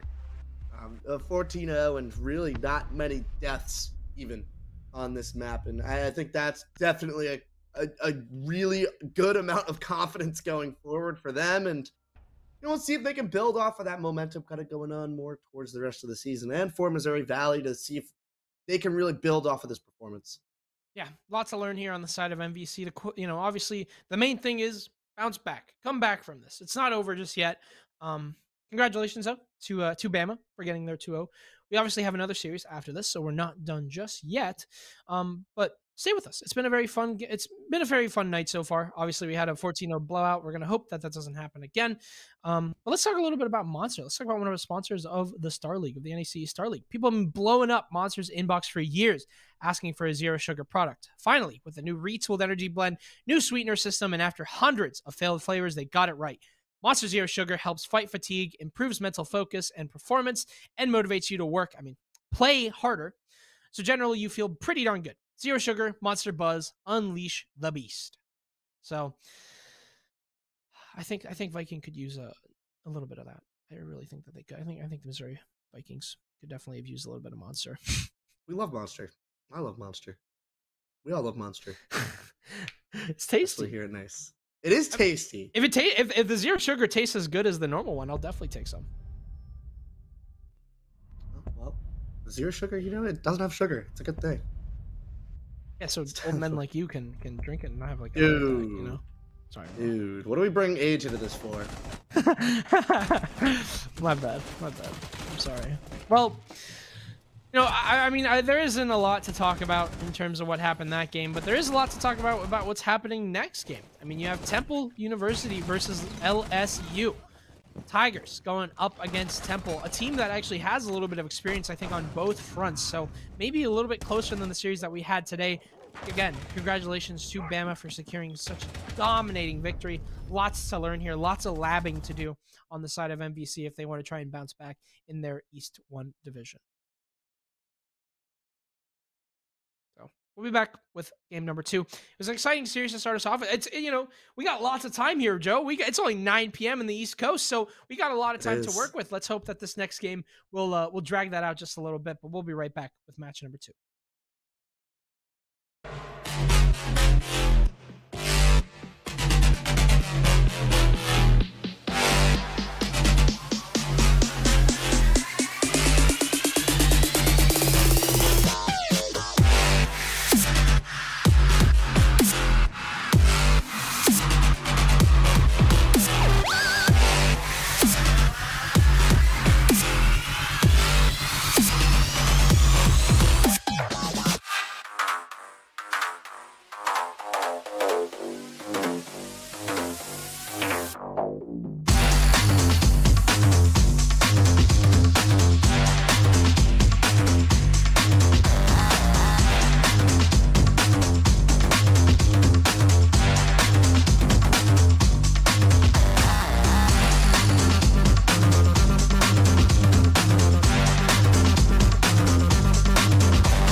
Ladies and gentlemen, welcome back to our second series of the day. And I am full of jovial energy because whatever just happened last series took only an hour. So we have a lot left to go. I mean, there's a lot in the tank for me and probably for Joe as well.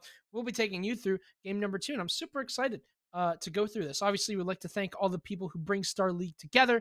We got Truth, Extra Life, Duncan, Monster Energy, and Odyssey Elixir. They're the ones that make this whole thing happen. So thank you guys so much. And they're going to bring you what should be, hopefully, a very excellent game. Joe, I mean, I'm excited. I mean, there's at this point, after just seeing that 14-0, all I know is that anything can happen.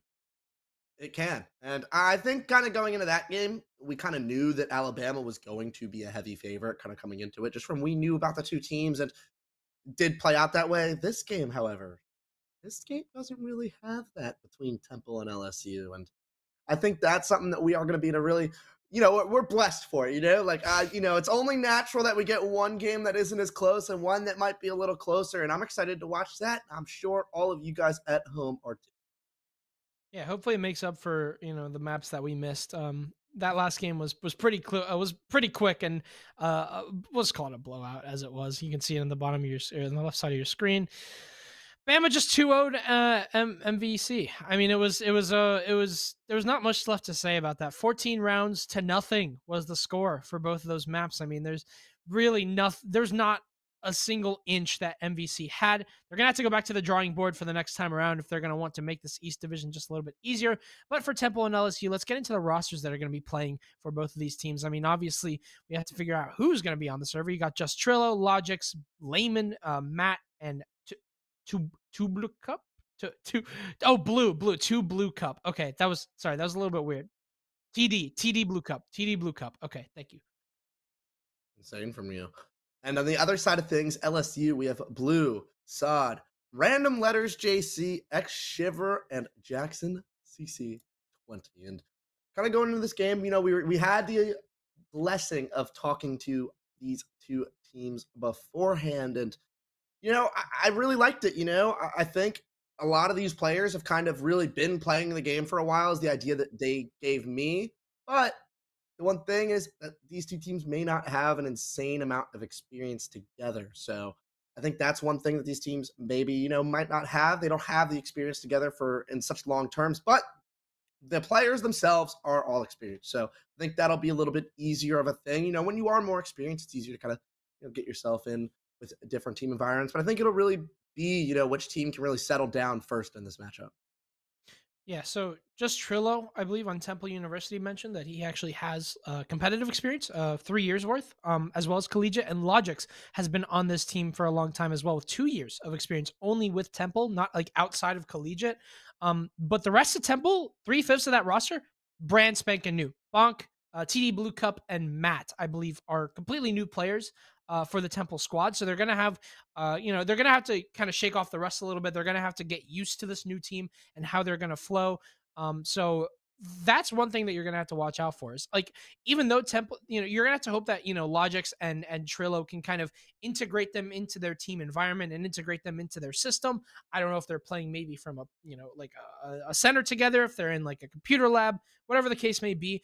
That kind of stuff can really, help your team progress. And I think that if, they're able to introduce them to this Temple team environment, shouldn't be much of an issue. But that's what I'm excited to see, is if this team is going to be competitive, because they're bringing in 3 brand new players. Yeah, and those 3 players are the least experienced of the 5. So we'll see how they kind of settle in and kind of get their first ever real competitive game. I think that's something that's going to be pretty good. Obviously, you can be playing the game for however many years this game's been out, 8, 9 years? I don't even know. It's been so long. You could be playing this game since day stinking 1. But until you have that first game day feeling, it's completely different. It all goes out the window sometimes. So we'll see how they kind of adjust to kind of being in this competitive environment, where LSU, on the other hand, have more experience in game day settings, but, all in all, game-wise together, they all are around an even playing field. So I'm assuming we'll be seeing that a lot in this match. I think that's what's exciting about collegiate, is that you have like a decent blend of whatever. I mean, we just saw that last match. You have Bama, who are completely experienced. They know exactly what they're doing. And not to harp on this game for too long, just kind of using it as an example, you have MVC, who have players that are new to Siege, that are just now joining the club. You kind of have the same thing going here, where LSU might actually be more experienced as a team, but Temple, they kind of have the experience on the back end with new players being brought in that they're going to have to learn from the system. I mean, you can get this so many times in collegiate. There's tons of different leagues. There's tons of different conferences that you can play in collegiate. I mean, there's already 2 other different conferences besides the one that we're playing.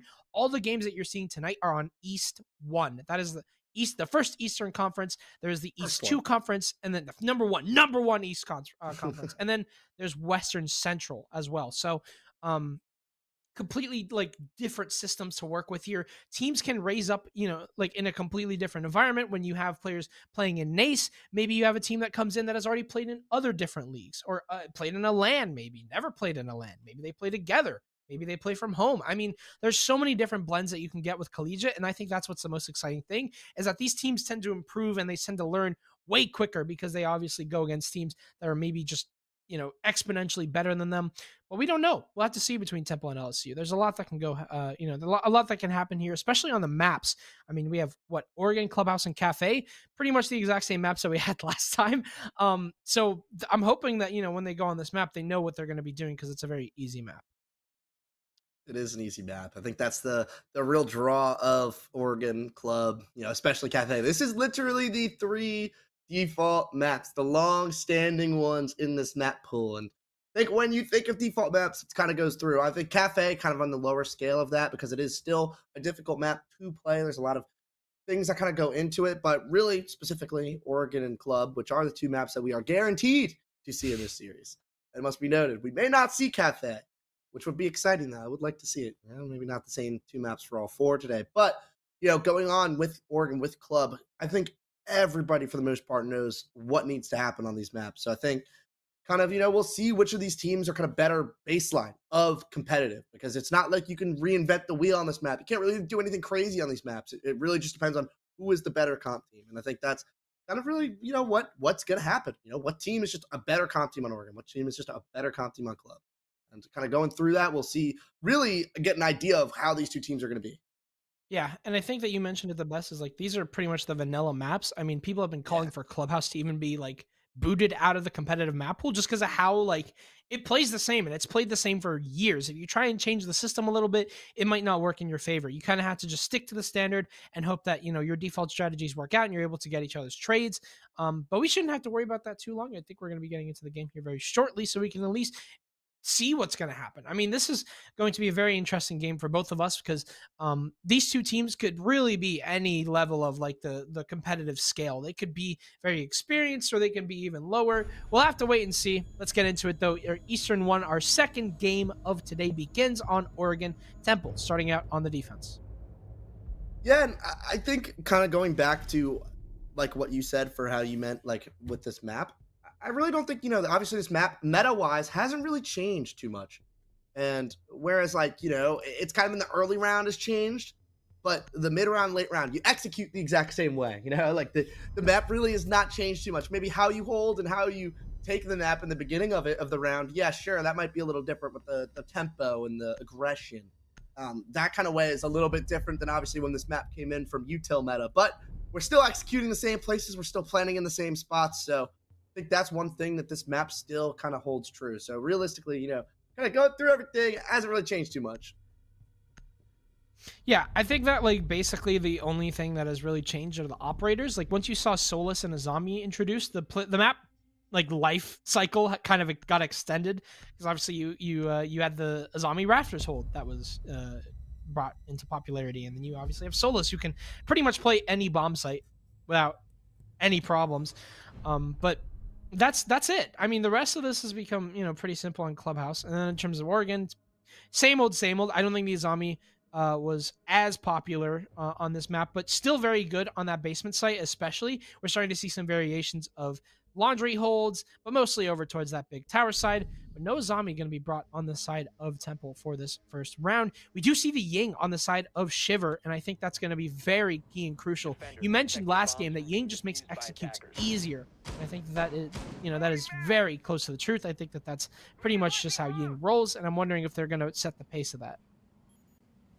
Yeah, I think like you said, right? It's like you can kind of get a free pick every time with a Ying, and as we kind of look at Temple, they don't have a ward, and that's going to make it really difficult for anybody to really do anything about that Ying. So I think the one thing for Temple, then to kind of look more towards, I guess, is don't give the control. Don't let this team execute, because that Ying, that Lion, a mixture of those two operators is going to make an execute very hard to fight as a defender. So basically their eyes, they should be looking at this going, do not let this team execute. Do not let that Ying have the Candelas in her hands and, like, you know, a minute left in the round to start throwing them things all over sight and just let them walk at us. We can't let that happen. Take the fights early, take the initiative, do what you got to do to make sure that that stage of the round does not happen. And it seems like Temple are going to get their start, or sorry, LSU are going to get their start over towards that master side. So there is no shield inside a trophy. I think that's a key thing here is they have 8-Ball Matt with a shield. I'm not sure where he ended up placing it, but it isn't inside a trophy. And I think that is, I see it's inside an attic. So they're going to be most likely extending over towards this pit side. That's what's going to be their main factor for holding trophy, but it's not as strong as the trophy shield, because obviously you can't peek that doorway. Most of the time you're able to get in as an ace without having much problems if the hold is just inside a pit. But whenever you place that pit shield, or whenever you place that trophy shield, it gets a lot more difficult. But at the same time, LSU, they also have the Cade to worry about on the side of Trillo, so it's not just the pit players that they're going to have to worry about to get this wall open. They'll also have to get rid of the Electro Claws to start off here, and with a minute of the round gone, they will spot the Electro Claw and start to get the wall open. Yeah, and this is a much cleaner way that we've seen it other than the last game. Definitely has a much faster change of pace, and you see a lot of things. The one thing LSU does have, though, is look at the amount of control they have everywhere. You have blue at the top of this white stairs, so much control, the wall open, someone on big window. All these Temple players really stuck back as LSU really like a boa constrictor, really just tightening their grasp on the surrounding areas of sight, and look at just every single place that these players are. LSU, the Ying is available as well to try and get this execute coming through, and it's only a matter of time before this happens. Yeah, they're already getting lots of progress here. They got the main wall open. They're starting to make their way over towards this trophy side. Now, obviously, it's not going to be super simple, as you also have that shield facing into concrete. So even if they manage to get control of trophy, they're still going to have to worry about clearing that out. They do have, I believe, a Gone 6 remaining. C4 is going to be ripped by the sounds of it, but does not blow up here. LSU, the Tigers are already positioned inside of white as well. Blue has just been waiting for any opportunity here, but as Trillo swings it, he'll tag him up, and he gets tagged himself as Jackson gets the opening trade here, or the opening pick. With Logic set up for the trade, he flanks up white. That's 2 kills going in the way of Temple. Sod, though, gets that swing onto TD Blue Cup, and he goes down. Ian Kendall's going out. The signs of an execute coming on in, but you still have Logix below. A double kill here on the side of Logix, and another one felled. Sod goes down, and it's all up to Jackson in a 1 versus 3. He has Diffuser in hand, but that is about the only advantage that he has going for him. He'll vault in, and that'll prompt Matt to swing and claim the round for LSU. The Tigers get off to a very great start. And I think that's definitely what it felt like to me. What Temple was doing was kind of trying to bait. Like, I think they were trying to bait LSU into being like, yeah, you have control all over the place, and letting Logix make that play on that flank with that Solus to end up really, you know, getting rid of that player on top right. Because the second that this player dies, the second that Blue dies up here, there's so much control, or a lack thereof, of LSU. And I think, to a point, they kind of just put their players in too many positions. I think it's good to have pressure in multiple places on the map, but at the end of the day, you have players in way too many places where if one player goes down, the entire execute is completely wraps. As you know, there's not pressure in that certain location. You have the Yings. At that point, just throw a Yings a couple places and just play trades. Walk at these people. Find the kills. See what you can do to try and take sight. And that's not what they ended up going for. And that's why Temple found that first round. If we're looking at LSU right now, I think the one thing that they have to do is just kind of man up and just walk at them. Take some fights. Go with the execute and try and double up on each other and take the gunfights rather than just play around the utility. Yeah. Temple, I think, had that pretty much down pat. They knew what they were doing, and now as they go over towards that basement site, those problems that you were mentioning on the side of LSU will get accentuated even more. If they're not able to apply the pressure onto these spread out defenders, then you're going to have a lot of trouble getting into the bomb site, and I think that LSU know that. They're bringing the Hibana, no Ying this time around here, so they'll at least be able to get the hatches open. No Cade, notably, on the side of Temple as well, so these hatches will get open pretty easily. Pretty default strategy here, though. Not a single Azami has been brought so far, and I'm very interested as to why.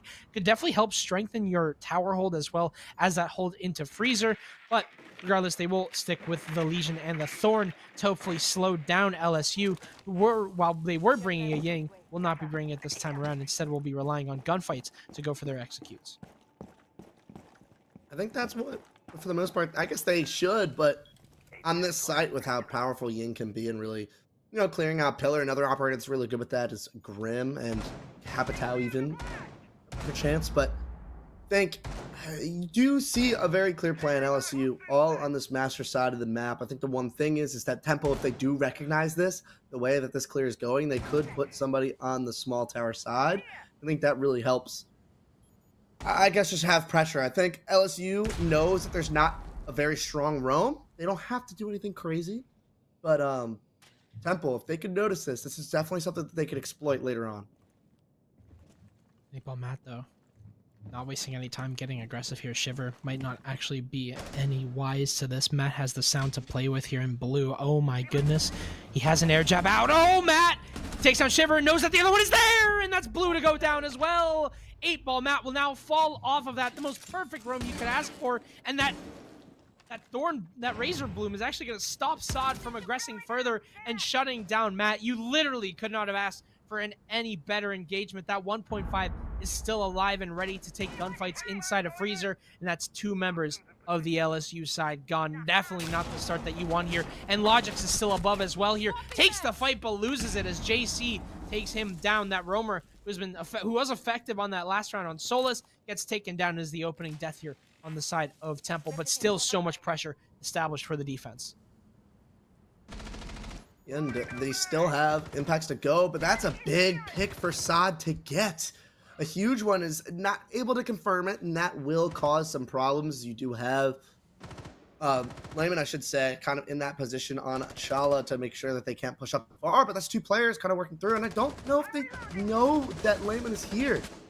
See if they end up finding it out. I'm sure that they have at least a little bit of an idea, but that shield facing them down, not going to make things fun. It's just Trillo finds the first kill. Sod really stuck on his own. Jackson does find one, able to work his way through, finds a second kill, ends up going down, and Sod not able to make it happen as 8-ball Matt finding the final kill of the round. And again, Temple, they really come back towards site, make LSU play the execute, and unsuccessfully so. Temple 2-0 up.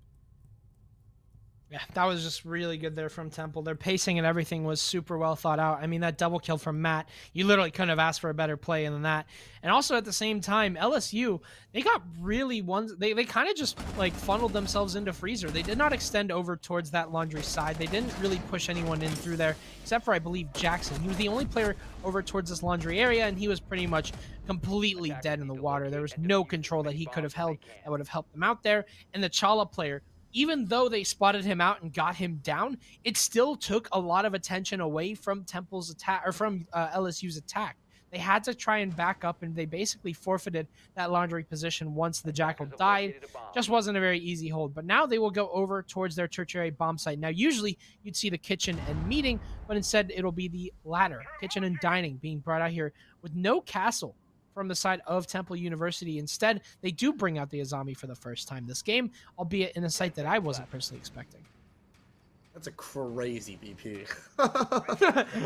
That's a crazy BP. That's the one thing I took away from Prep Phase. Didn't even realize what site they were. I was just so locked in on them doing that.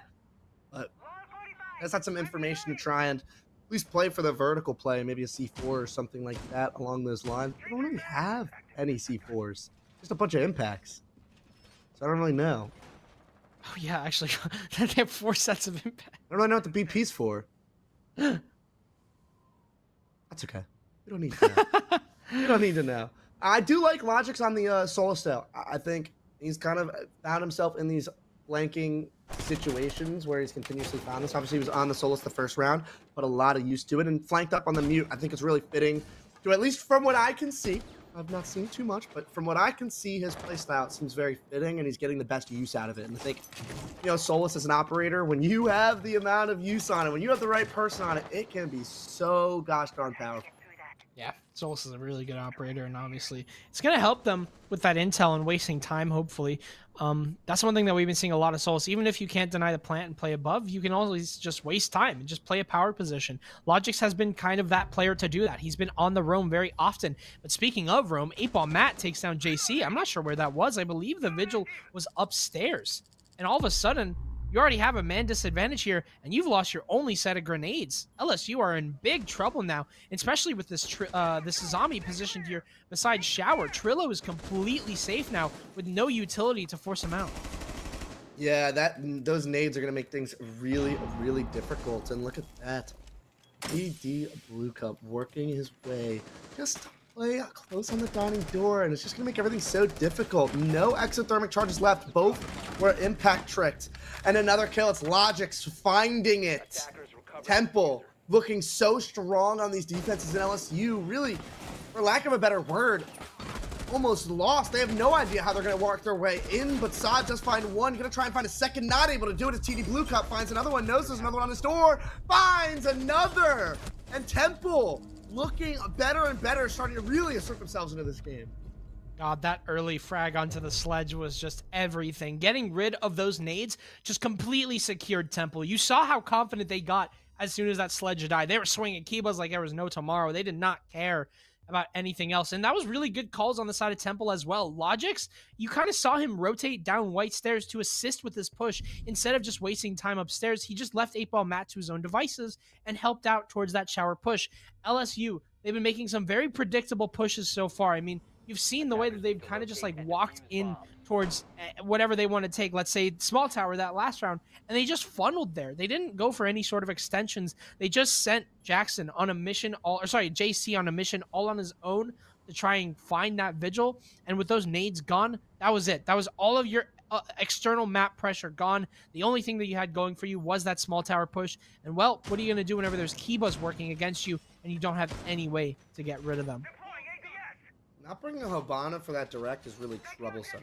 Maybe they haven't been used to, you know, taking it, because when this map first came out for everyone, it was very 50-50. You know, back in the day. I know I'm talking like I'm old again, but way back in the day, you know, when this map first came out, dining and meeting, those two sites were kind of interchangeable, basically 50-50 between teams. So, you know, if you played it back then, way back when, like, we were attacking dining all the time. And what you do know is if you want to try and take showers, you got to get that left wall open. If you want to get that left wall open with the impact tricks, you got to bring Habana. Same thing as with Club. You're able to really put more pellets on the wall and really bait those impacts out to people to actually get the wall open. And clearly they only brought 2 exothermics. Both got impact tricked and unable to really open a wall outside of that. And that's going to make it really, really difficult. So maybe next time they go that site, if they do end up going that site again, I'd like to see them bring a second Heartbreach in general, but preferably Habana alongside that Thermite. Yeah, definitely a lot of utility troubles in those past few rounds, but let's see what they can do here, especially with the fact that they have JC on that ace, and it looks like they're going to be going towards that trophy side, already taking control, sorry, tower side, and already taking control of Big Tower, but the problem they're going to have to run into here is Logix. He flanked up White last time and basically denied any pressure that Blue had. No, not again. Surely not. Blue once again falls victim to Logix on that early flank, but he gets too greedy looking for the drone there. Shiver takes him down in kind. So it is an even trade, and getting rid of that Solus is very important. Now, there is no underneath pressure. Everyone alive on the side of Temple is inside of the bomb site, and TD Blue Cup, he's going to have that Lion to deal with. The Gaunt 6, however, will alert to the position of that Jaeger. Jackson, who is sitting over towards the armory side, and that will allow 8-Ball Matt to assist on this. In comes a swing here from the Lion, but nothing found just yet. He goes in once again, and it does find the kill. onto 8-Ball Matt inside of the pit and finds a second. Actually, Jackson winning his gunfights here inside of Trophy, and that's going to be so crucial. But Trillo returning to the bomb site, takes down Shiver on that below hold, but Layman gets traded. It's a triple kill here on the side of Jackson. It's just up to Trillo in a 1 versus 3. He does have a C4, nearly has the lineup there, shutting down Jackson, who has been on fire so far this round. In a 1 versus 2, though, he still has a C4 to work, but Trillo is in a really good position to win this. And that drone actually going down, that's going to be really big because they're not going to have really too much information if it gets rid of this drone, but JC is going to be able to get it through. And the K does, as you've noted, have a C4, and it'll be a big round for Temple to win. And a nade now getting rid. You're going to see Trillo, see what he can do to try and make this happen, but it's going to be a very difficult thing. They know that they kind of have to push through this one area of the map. Trillo knows this as well. Had to have heard that audio. Down's the first. I'm not sure that he knows, but he does know that there's players inside. A Kids takes the fight, but JC wins it, and LSU put themselves on the board in a round that they very much needed to win. Huge round there from Jackson, especially that Lion able to find the kill onto the Pit player. I was shocked at the way that he used that E1D, but he was able to find that kill onto Pit and then extend that into a double kill onto the Trophy player. Just watch this. Watch this masterclass. Absolutely insane stuff there on the side of Jackson, and that allows LSU to claim their first round. Like you mentioned, that tower, that Trophy was super hard to crack on the side of LSU, but they managed to crack it. Now, it'll be a Kids Dorms hold once again on the side of Temple.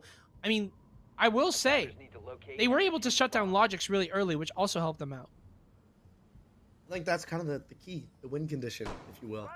Because we've seen how impactful Logix has really been. The one round that he wasn't that impactful was that basement defense where he flanked on the mute and wasn't able to hit the shots. But we're seeing he's finding the holes. Once again, the term that we've said before is the gaps. He's finding the gaps. He's finding it, especially with a Solus. That's so important. It really helps you really be able to spot them out. But just in general, it doesn't even matter the operator. Logix has found the gap on the flank and really caused LSU problems every single time. And to be able to take a player like that off the board so early is a really good thing for LSU, because it kind of makes them be like, all right, we kind of know that there's not really going to be a player lurking around giving us too much problems. We know that a flank isn't really going to come through because that was Logix. That's what his job is on this team. So they know that they kind of can shift their sights more towards sight, and that's what they were able to do. Is Jackson was able to find a couple of kills, 3 actually, moving towards sight and really open it up. Obviously, the question is going to become: is this flank from 8-Ball Matt and Logix and a novelty at this point? Have they been figured out? Are they going to be shut down from here on out? They have the Solus and the Vigil, so they are going full stop on this roam. They are making sure that they cannot be droned out. But if they simply just lose a gunfight, or if they are spotted out for just a second, that's already more ground covered on the side of LSU. Oh! Okay, not a novelty. Absolutely scratched that. 8-Ball Matt through the wall. Takes down Blue, who has just been struggling so much here. And Sod not able to get that refrag. It's a heartbreaking start on the side of LSU. Crazy. Absolutely bonker shot. What a way to get your first pick and get the momentum right back into your direction. And look at Temple. They're playing so confident right now, and I really like that. And I think that's really off the basis of 8-Ball Matt and Logix. The way that they've been playing so far, it's looking like it's contagious to their team, and how they've been able to really take more fights. Take the space that they're given and really work the map and make LSU kind of force themselves to take these fights. Assad does find 8-Ball Matt downstairs. That flank still not able to come through, but the Solus still downstairs. Gonna cause some problems.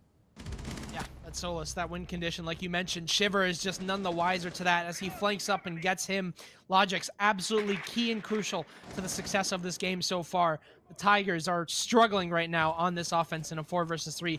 Last time they were able to crack through this Armory defense. Let's see if they can do it again here as they've gotten themselves into top Armory. But those ace charges, those Selma's going to get shut down, but same with TD Blue Cup. He swings over towards that pit side and gets shut down here from the side of JC. LSU now even up the man count.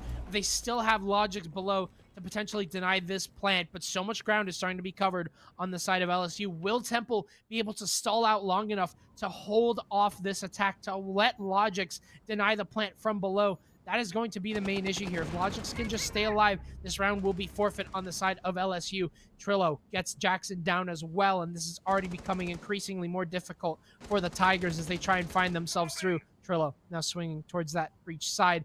Logix might have been spotted out here inside of that room. The drone has spotted him for sure. Assad not able to find him. He's just wasting so much time. 15 seconds remain here. Trillo takes down JC. It's all up to Sod. Case not in the hands here of the attack. Sod does find that kill though, but it's just simply no possible way that Sod can win this. He has the Solus to worry about below. He doesn't even have the diffuser in hand, and he has 1 HP. Layman will just sit and wait for this call, and he is just as cool as a cucumber. Temple University immediately will respond with a round back. That's the experienced players from Temple, the 2 returners coming in so big. It's Logix. It's, I believe, oh man, the other one. No, it was just Trillo. It was Logix and Trillo. Yeah. But either way, the confidence is seeping through them now. It's like the way that they're taking these fights early, and I think that's a great thing for them to do, because clearly, you know, on the entry engagements, they're winning it. They are winning it almost every round, and I think LSU need to try and evaluate how they can slow down the beginning of the round, maybe play information a little bit better, find some different entry points, because I think that's really where the round is kind of being turned on its head, is in those first 30, 45, 60 seconds, where Temple is finding a kill, whether that's 8-Ball Matt, whether that is Logix. They're the 2 that have kind of been in that position, but those 2 have always found the opening picks. Whether they're traded or not later, that kind of thing can really set the tone for the defense. And clearly, we're seeing it on the scoreboard. Yeah, I mean, even if it's just a 1 kill or a multi-kill, you'll always have that sort of impact regardless of whether or not they end up dying, and I think that's what's crucial here for the success of Temple. And I think what LSU have been struggling with the most is kind of balancing out if they want to, you know, deal with this roam or if they want to hit site direct.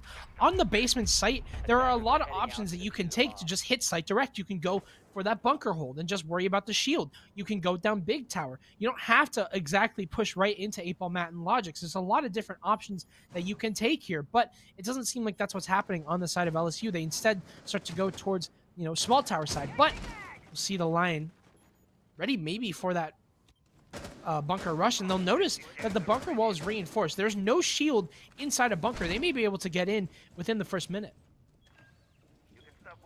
Might be something that they notice. We'll see if they can kind of see that. The one thing is there's no wall denial from Temple, so that's the one thing. But Blue does go down again, having a really tough go of it. But it's Logix again, the entry pick, the first pick. And LSU is really going to struggle now. They do have the control for the most part. They're going to be able to open up these walls, as they do end up doing, but at the end of the day, it's still a player down, and that's going to be very difficult to execute down here without another player. Yeah, I mean, Blue has just not been having a very good time with this. And you can also see, while they are going for this bunker side, there is no tower control. So if Trillo is able to find himself inside of big tower, he's just playing inside of the long haul right now. This could be very crucial. TD Blue Cup, I think, won that all the way over from the laundry holes.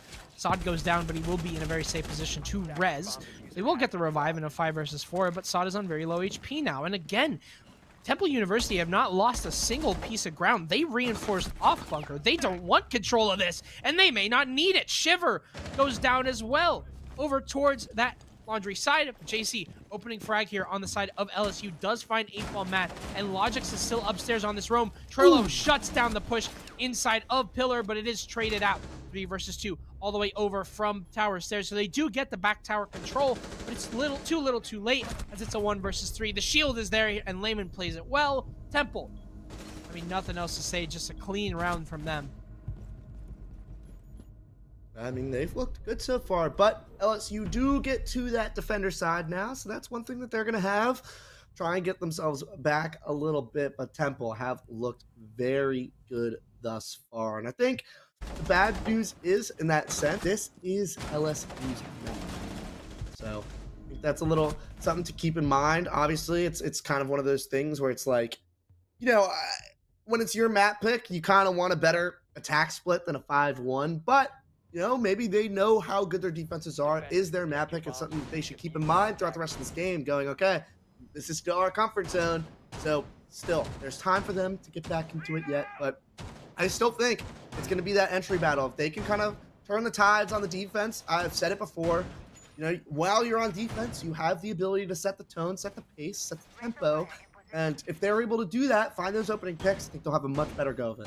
Yeah, and I think that that's been the key problem, obviously, like we mentioned in those previous rounds, is that you can't really do much whenever Logix and 8-Ball matter just running your pockets. I mean, every single time that they've been on that roam, they've gotten the opening frag. Last round, they did as well. Logix got the opening pick. So it seems like all the time LSU are starting out on the back foot. Now is their chance to set the tempo and defense and kind of reverse that. They can start going for opening picks. They can start going for aggressive plays. You have the Azami upstairs, which means that they're going to be going for those peaks and stuff. And you don't have a lot of roam, potential on the side of LSU. You do have a C4, but you don't have the Solus. I'm wondering if that's going to influence Temple's push here. They do have the Ying going for them as well. There is a Warden, if you'll recognize, on the side of blue. So a lot can happen here. There's a lot of, gadgetry that will go on in the beginning of this round. But LSU, they absolutely need this round. TU, Temple University, they're one round away from match point. They are. They are one round away. And I think there's a couple players in LSU that, we may not be used to seeing. Blue, their team captain, 0-6 start. Not great, but has that MPX with a 1.5. And for those of you that play this game, you got to know that is, I don't want to say a crutch weapon, but it is a very strong weapon and attachment combo in this game at this time. So definitely a good spot to see him maybe be able to get a couple kills back. You're going to want to see him get at least hot a little bit, because they're going to need it if they want to work their way back in, as Temple working a typical master attic, take. And I don't know if they know that this is getting open over here. The Cade kind of just sitting on pit. They could walk through attic at any time and kill this Cade that's holding this angle. I'm not sure that they know, though, that it's open. None the wiser. I don't think Trillo even knows what kind of control he has, the power that he can work with. He could completely shut down this Temple trophy hold. This LSU trophy hold. This is pretty much in the hands of him, but Jackson goes down regardless to Logix. Another opening pick for him, and this is already dire straits on the side of LSU. They will lose control of that attic and trophy side, but they also don't get the Electro Claw, so they're going to have to go in through doorways here. JC is going to try and hold them off from this, but there's a minute remaining here, and Temple have already covered a lot of ground.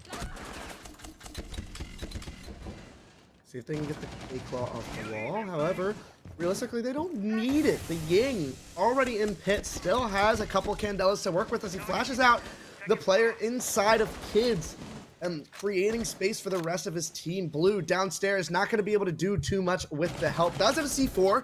One thing that can be used as a wallbang comes through. JC takes down TD Blue Cup. That is the Ying. No more Candelas for them. And as the wall's not open, not going to be able to do anything, but just Trillo going to be able to take it off, and the Cade is now going to be off, but that doesn't matter. They're going to walk through sight. He's going to start putting bomb down on default. Just Trillo finds one, finds another. That's a triple kill for Just Trillo, and Blue all on his own and not able to find the kill. Temple, it may have been a scuffed execute, but they get it done nonetheless and put themselves on a match point.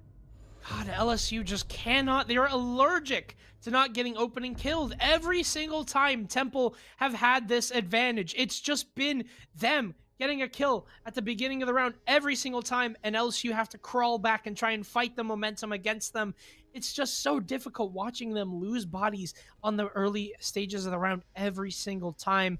LSU are now on the back foot, quite literally in the sense of the momentum of this game. They got one round on their attack, and that is it. It has been silence from there. Temple University, so far, putting on an absolute massacre on the map pick of LSU. So, what do LSU need to do at this point? What are their keys to success? They'll be going to the exact same bomb site. First of all, we saw Jackson lose control of of pit very early on with pretty much nothing going his way. He did not deny a lot of utility. He did not waste a lot of time, and he also wasn't able to sustain himself. In that kind of position inside of pit, if you're just holding that, you don't have to swing all the time. You just have to swing to put on that phantom pressure that you kind of mentioned on the last game. That's all that matters. Even if you aren't able to get a kill, it's the fact that your presence is there that you need to worry about. Even though all that happened, Trillo still had a full amount of control over towards that attic side as he opened up the tower wall. LSU have been running on a lack of info and a lack of that pressure, and they need to fix it soon. They're down 6-1. They have 5 rounds if they even want to bring this to overtime. Yeah, and I think something as well is if you're not playing inside a trophy with that shield or anything like that, you should not be making these head holes. And they do have blue with a soulless inside of trophy. Maybe not the best place for a soulless player to be, but I just think there are certain things, very minor things that LSU are kind of messing up, and I think that's being very heavily exploited by Temple. And like I've said, Logic's always seeming to find the holes, and was able to do it in the last round and finding the entry pick, and see if they can do it again, because we've said it over and over again. I don't have the numbers. I'm not a great caster. I'm not taking notes, but I can't imagine the entry engagements are really going well for LSU. I'd imagine the scoreboard is around the same thing. I'd say around like 6-1, 5-2 maybe, but they're going to need to do something to take that first kill, and that's going to almost get it done. They're able to find a down, but Justrillo finds the kill right on back. That is Jackson getting taken down.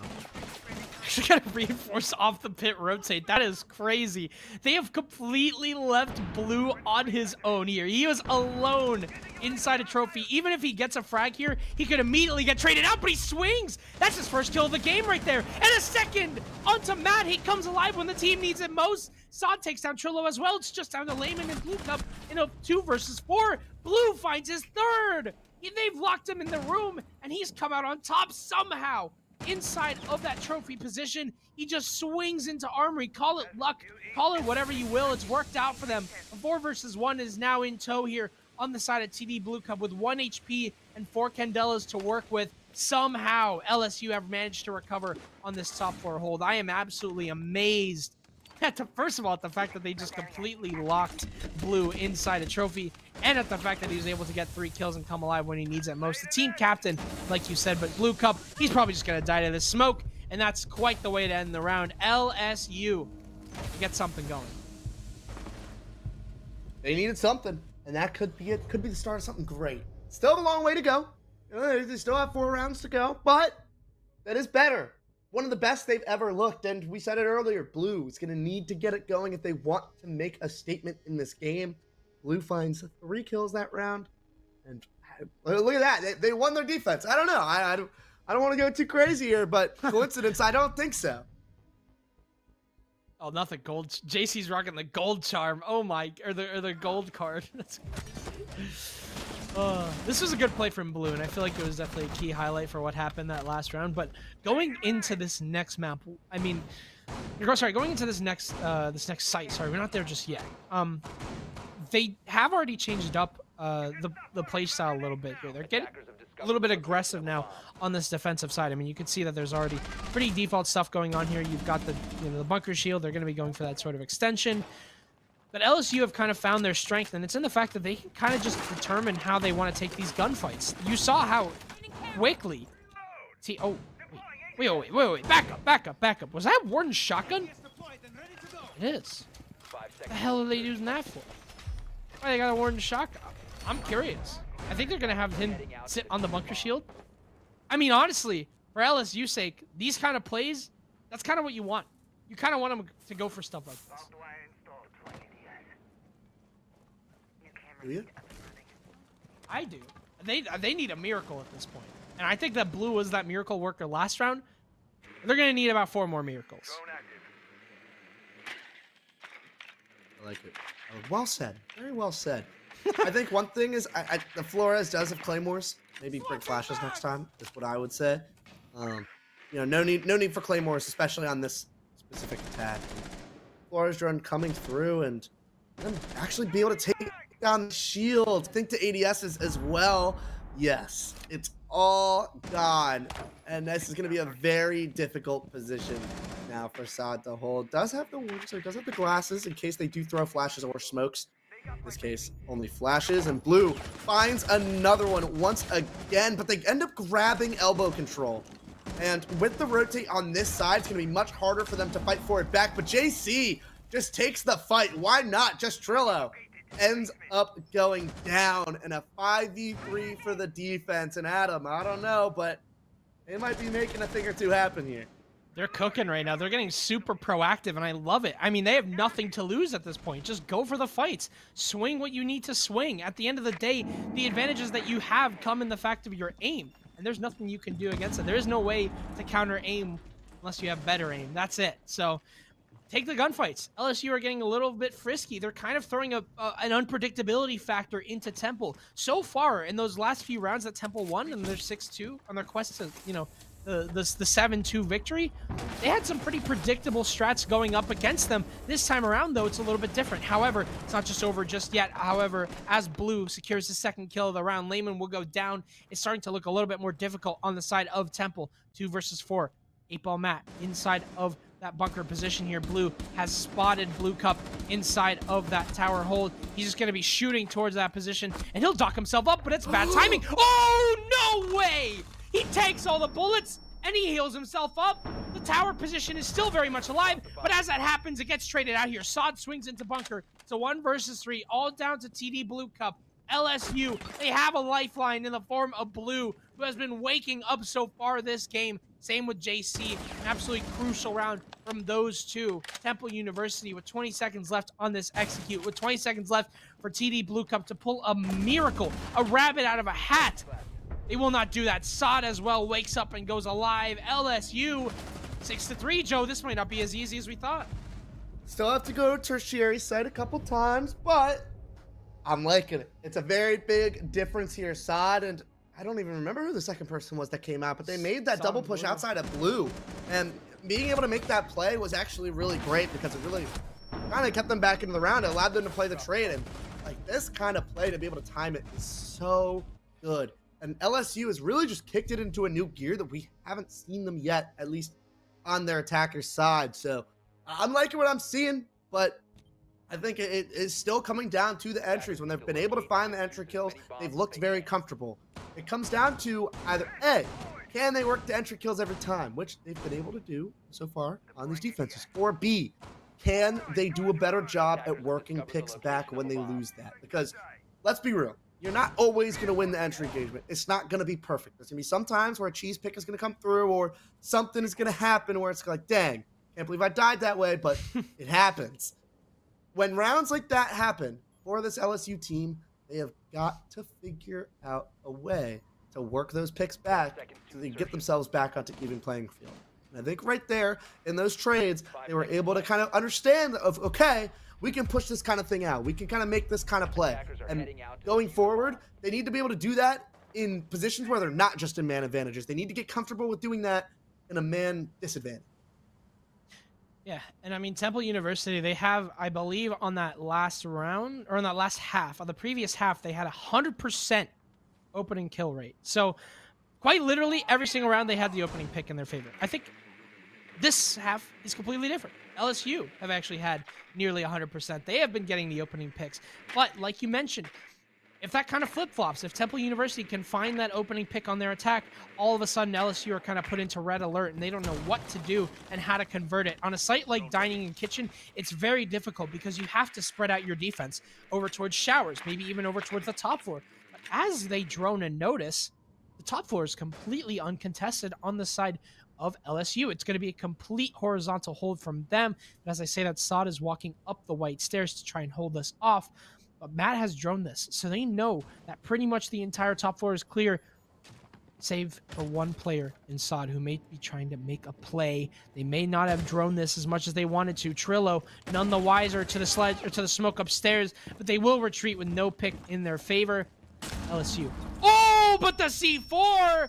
Who better than Blue? We talked about him and how he's basically been not present up until now. His 6th kill of this round. 3 kills on the first round. What is going on? Really woke up. Really woke up. And I think that's what they needed. But unfortunately, they still have given up so much control as Layman now going to find one more kill. And the second they get this kitchen wall open, it's going to be a very difficult hold for LSU. You have a vertical player. You have the Buck doing the work, clearing out all this area. The Cade now going to be forced to back off in a shiver. And I think this is just a really tough spot. Security's all walled off? What? Oh my God. What? They have Blue in there too. He's like locked in there.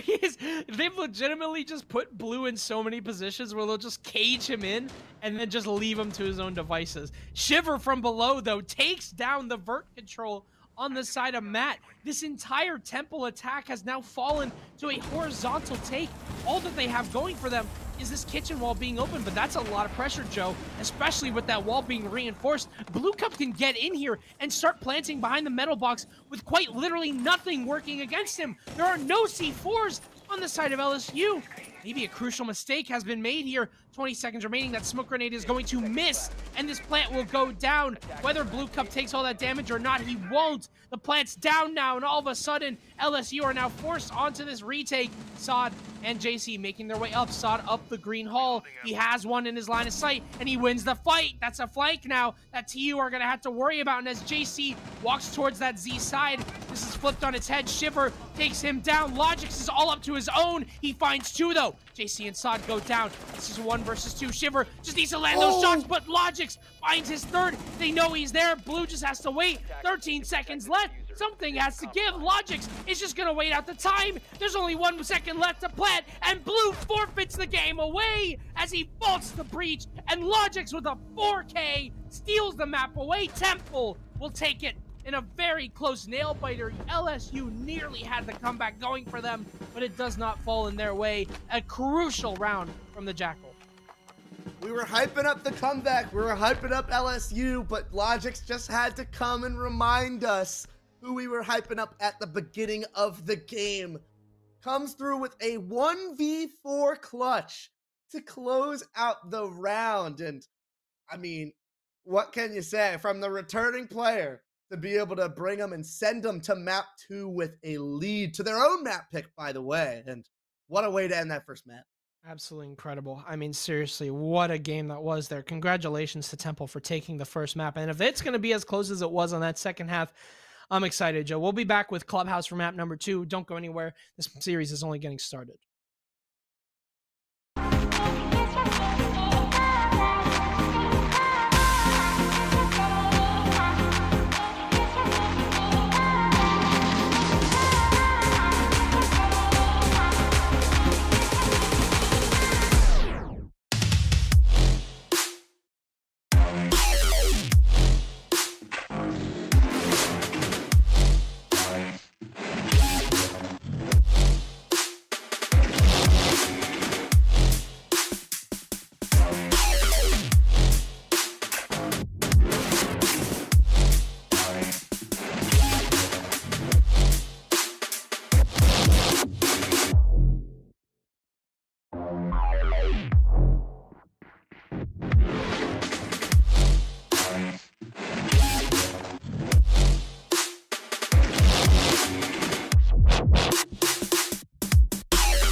Don't let the score fool you. While this may have been a 7-3 bout, this was an absolute nail biter towards the end of that second half. Temple University, they nearly made it look easy towards that first half, but towards the second, it got a little bit more difficult. Is that what's going to happen on Clubhouse is the question. I'm Jazzman. This is Joe. I'm excited, Joe. I am as well. You know what's so crazy? That was LSU's map pick.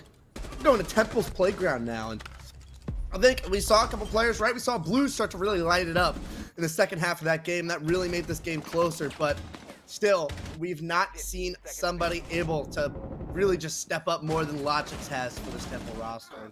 If Logix continues to play like this, good heavens, I fear for not just LSU, but everybody in this division. Yeah, no, that was absolutely nuts there from Logix and 8-Ball Matt as well. I think 8-Ball Matt was a little bit more of a silent factor towards the second half of that game, but holy smokes, he was lighting up the scoreboard on that defense. And he was probably the linchpin for why Temple University won a lot of their defenses. And in general, just that roaming system really started to work out there on the side of Temple. But on going on a map like Clubhouse, and I'm assuming that obviously because this is Temple's map pick, they will be on the attack this time around.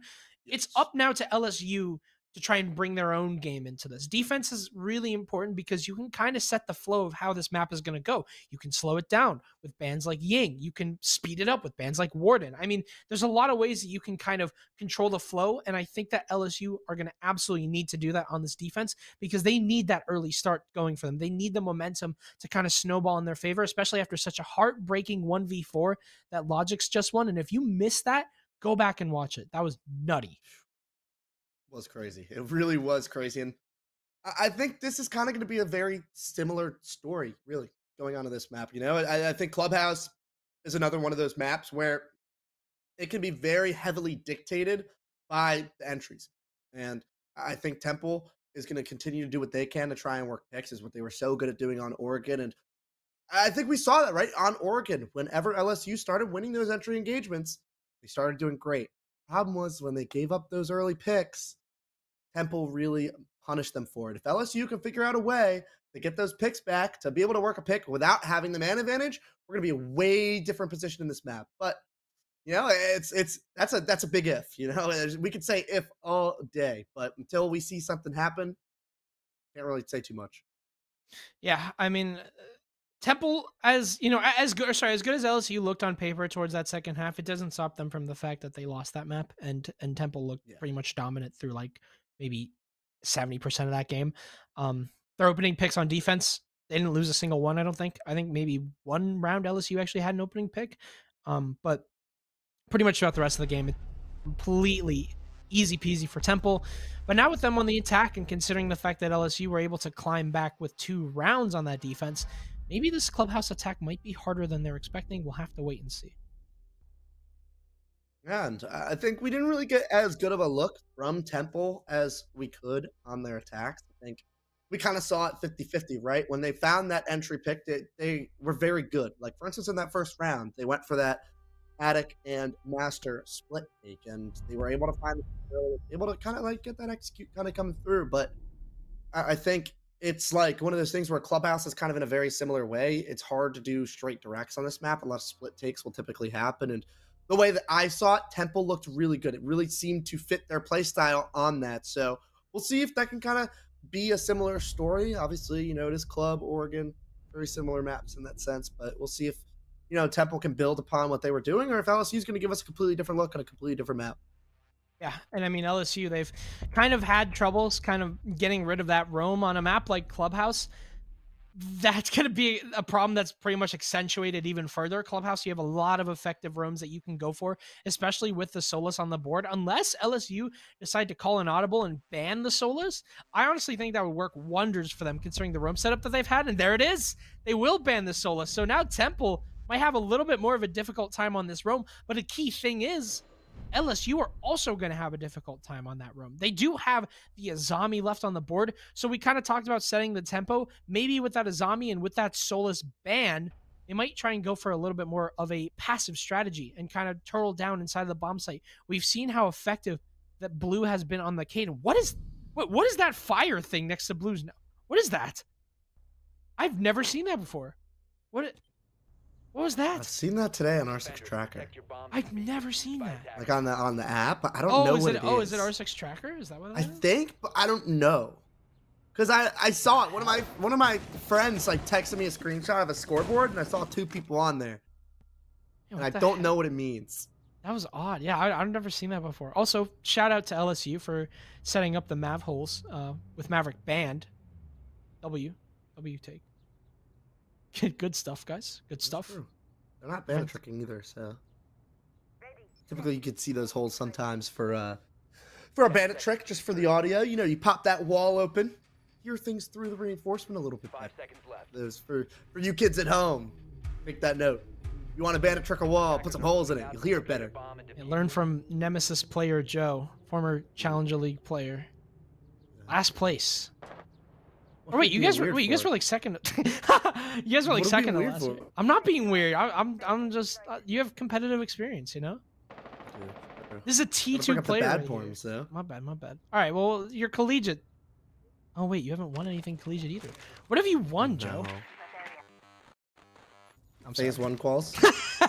Okay, that's I true. guess. That's true. I'm sorry. A lot of quals. I've won a lot of quals. Okay, I feel like that should mean something. That does mean something. It does, and I'm proud of you. I'm proud of you. I really am.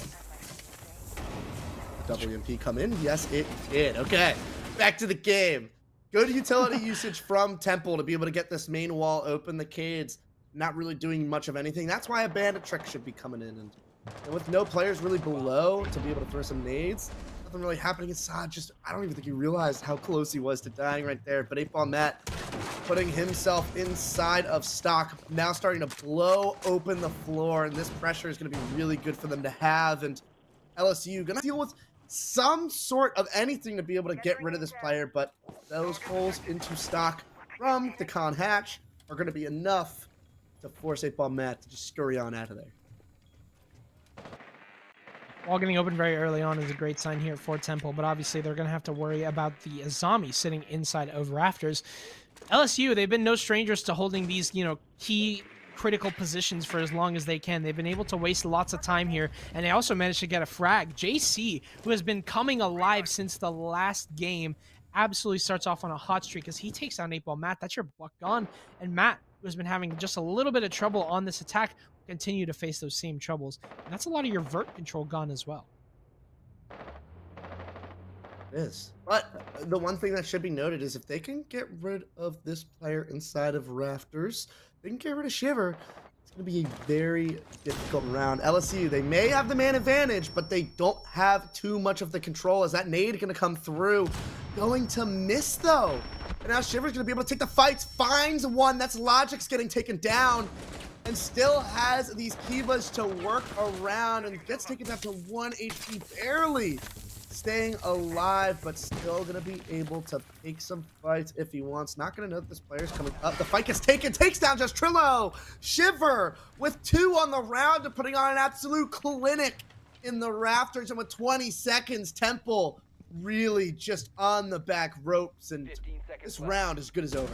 Covered the bomb diffuser. They do find the Raptors player, and they do have the case in hand, but like you mentioned, pretty much What? why I was gonna say good as Thanks. over. Hold on a second. They still have the default plant to worry about. Sod is below. They have to make sure they don't plant there. The C4 goes in a little too early, so the case will be able to go down here, but I don't think they have the time. No way he gets this down. Sod has no idea. He Okay. does have an idea. Okay, LSU, Operators, you have that was almost close. That was almost bad. I was shaking a little bit Hold on a there. minute, you know what I mean? Like, just hold on a minute. Oh my goodness. LSU, though, they will claim the first round on a CC hold, and they will make it work out. Now basement will be where they go to. Good start for them. Yeah, and I think Temple has the right idea. They know what they want to do. They know what they want to get done. But L utility usage, as we like to call it. L util is what we like to call it. That nade missing was a huge factor. If that nade hits, gets over the Kiva and lands in 90, that's an Azami dead. And 2 kills that don't go that way. And a lot of time. They have Raptors control and all that thing. But with that nade missing, it allows Shiver to not just peek out and get 1, but peek out and get a second. And waste all that time. So, that's a very big moment. And I think something that will continue to go. I think utility usage is, even in this meta, it's not the util meta anymore, but it still has a very big part in this game. Yeah, I mean, you saw how early on with those nades going down, even on the last game between well, I don't want to bring it up again, but MVC and Bama, they lost the nades, and that Azami just came alive immediately. I mean, he was able to play inside of Rafters with pretty much no problems whatsoever. They had nothing to deal with those Kiva barriers, and that's definitely going to be a problem down here. If they manage to keep this utility alive, especially with the Ram, especially with the nades, then they shouldn't have a lot of troubles. But if they lose those early on, those dirt pushes, those blue pushes, even down the short push, all of that is going to be so difficult without those grenades. You cannot be losing your life early if you are Matt here, especially as well as if you are Blue Cup on this Hibana. We've seen how early LSU have been able to get some picks, especially on the side of JC, who has been extremely good on these opening engagements on the defense. That's what's going to be crucial here on the side of LSU to win this round. Yeah, it's the one problem of bringing a Ram here instead of a Buck, because having the Ram, yeah, it's great. You can do some vert pretty dang safely. Issue, you don't have the hard breach charges. That's a rough thing to have. That's a lot of utility. It doesn't mean that you only have one hard breach. And I think on a map like Club, it's very common to see a double hard breach kind of comp set up, whether it's an ace and a thermite or a Buck and an ace or whatever it is. Just bring 2 hard breachers to be able to get as many walls and hatches as open as possible really helps out. Fortunately, they don't have both, but they can get all the hatches open. If TD Blue Cup does end up going down without getting all these hatches open, we're having a different conversation. It may not be great. It may not be great. You mentioned it as well, and the impact tricks are going to come out too. So Blue Cup's going to have to navigate back to this hatch and open it open. But he's putting 4 down. Oh my goodness! Oh, they don't. No. Okay, well, don't do it again. Hopefully, he'll do it again. Okay, dude. Come on. This is not good. He's getting taught a lesson right now. Yeah, he's getting taught a lesson. There's a reason why you put 2 down. They get the hatch open, but now they don't even get the hatch open. And Blue takes down Trillo. Temple, what is happening? Temple University are down already. They are down the Hibana charges. They are not going to open a single hatch. However, they will try and find Blue here, and they will. That's a good soft nade on the side of 8-Ball Matt to take him down. But what the hell? You're supposed don't do it again! Don't do it! There's no reason! Oh my gosh. Oh my God.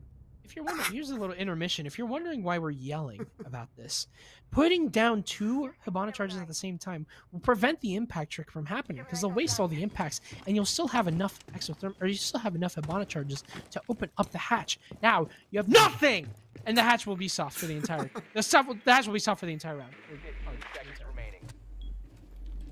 Still 15 seconds. XQ has to come out here on the side of Temple. They are scrambling for answers as they run towards the hatch that is reinforced. The round is over. Wait. Surely, though. JC. There's no case. He's going to swing this and win. He gets the kill. Are you kidding me? Run out of time. Okay. I'm going to drop a little one thing as well. Nothing crazy, but how does a round like that get that close? How did that happen? Oh. We were literally sitting on a rant, like a tirade of how awful it was for Temple to not be able to get that hatch open, and that lost them the round, and all of a sudden they are literally a bullet away from winning that round.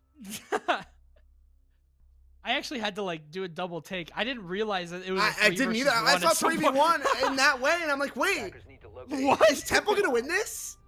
But no, lost. They don't. They don't. Oh, LSU gosh. up 2-0 quick. Temple, this is their map pick. You would think on their map pick.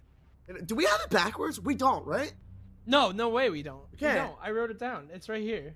We don't have It's right it here in backwards. my notes. Yeah, it is. I have a notebook. I'll show the producer so he knows I'm not lying. I have a notebook, and I wrote it down. But I might have to double check, because legitimately, I don't understand what's going on. I don't know if this is right anymore. I don't know if anything's right. People don't know how to Hibana trick. People don't know what they're doing on the drones. People are just running in. That was a 3 versus 1. Okay, listen. If you're shooting, no. Turn the camera back on. Turn the camera back on, just for 15 seconds. If you're gonna shoot your Hibana pellets on the hatch, you have to make sure that you have only 2 equipped. Because if you have 4, it's gonna get impact trick. Please don't ever do that again.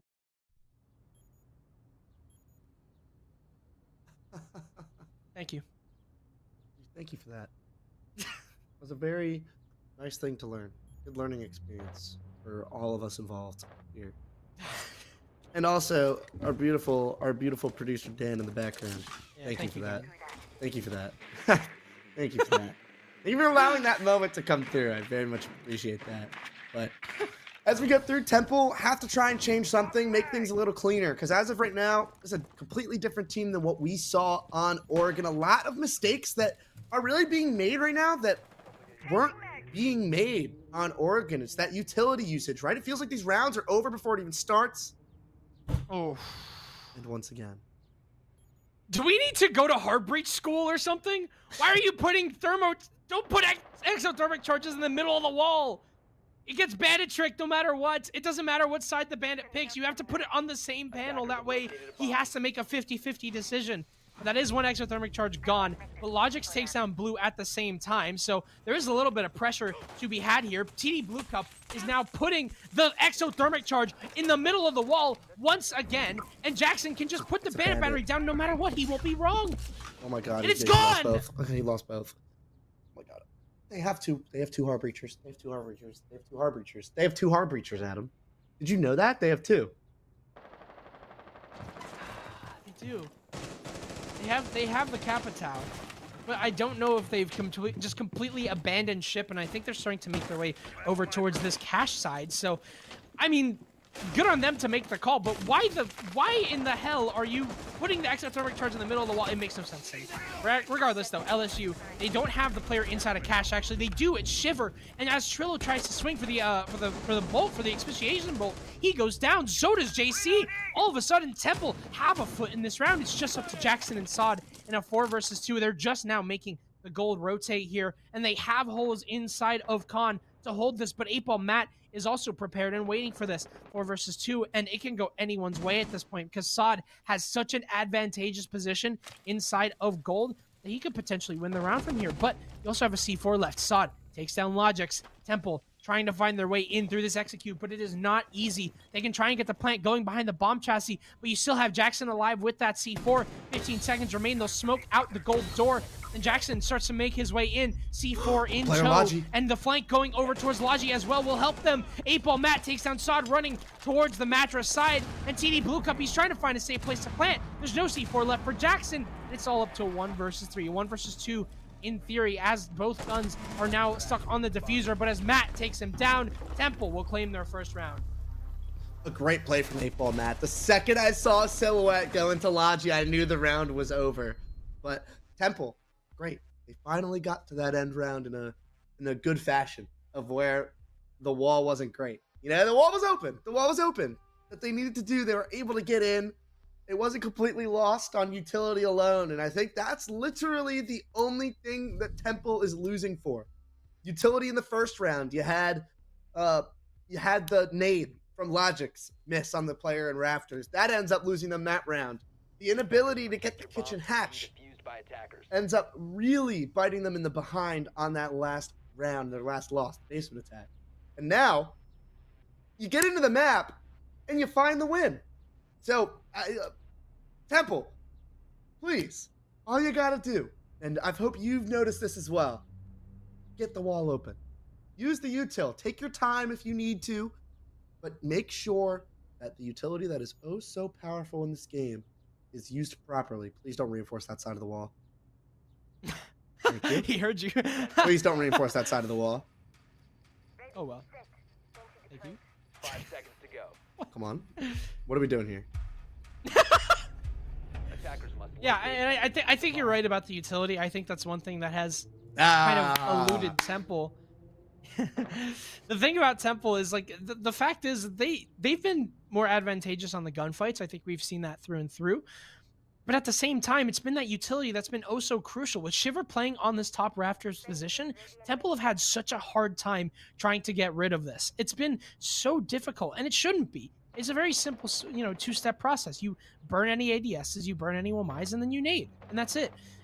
they've made it a little bit too overcomplicated. And I think that they're going to start to go over towards this Jacuzzi side. And I think this is the right call, especially because they've had so much trouble with this Raptors position. Whenever you're pushing Khan, I mean, the only thing you need to really worry about are flanks and players sitting inside of corners. Once you get rid of all that, once you get yourself into Khan, all that matters is now getting the wall open, in which case you have Blue and Jackson on that Bandit and Cade. So the problem, once again, returns back to that utility. Can you get rid of all three, actually, of the wall denial here, as well as the mute jammer? That's going to be the issue here. JC also sitting inside of construction may be a problem here on the side of Temple. One thing is still with this push, you still need to get server wall open. That plat wall needs to still get open. Let's not get it twisted. You still got to get that wall open. And I wish that they went for that wall first, but they ended up not. So I don't know. I don't know what's going to really happen here. But as long as they can get control of Khan, they're going to be able to do a good job. And they have that so far. They do have Khan control now. They're going to start working their way, try and get this wall open and see what they can do there. But I want to see where else they put pressure if they do find that opening kill. But that's not going to be enough if they can't get themselves into the site. They have to put pressure somewhere to be able to use this utility. And it's going to come off the basis of the nades. This bandit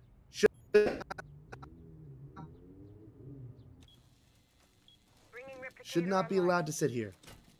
And there's the nades going below. I love it.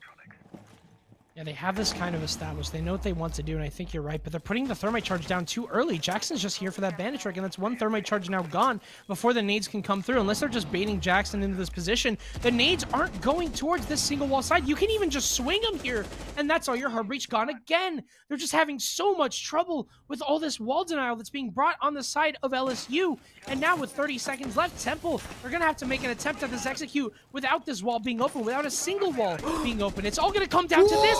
But Trillo blinds up two. Are you kidding me? Sod's still behind. And he claims two for himself as well, assuming he has a shotgun. He doesn't need it. It's a third here for Sod with the SMG-11. He swings around on that green box position, but Logix is in. He's going to start to get the plant down. 7 seconds left. Shiver left in a 1 versus 2. He could impact the wall, but he's not going to do it. There it is. There's the impact. He doesn't deny it. And Lehman gets the kill instead. Temple somehow crawl back in a seemingly unwinnable situation. LSU, they forfeit the round. Sod tried his damnedest with 3 kills, but wasn't able to get it. Good heavens. Welcome back. We're back, fellas. We're back.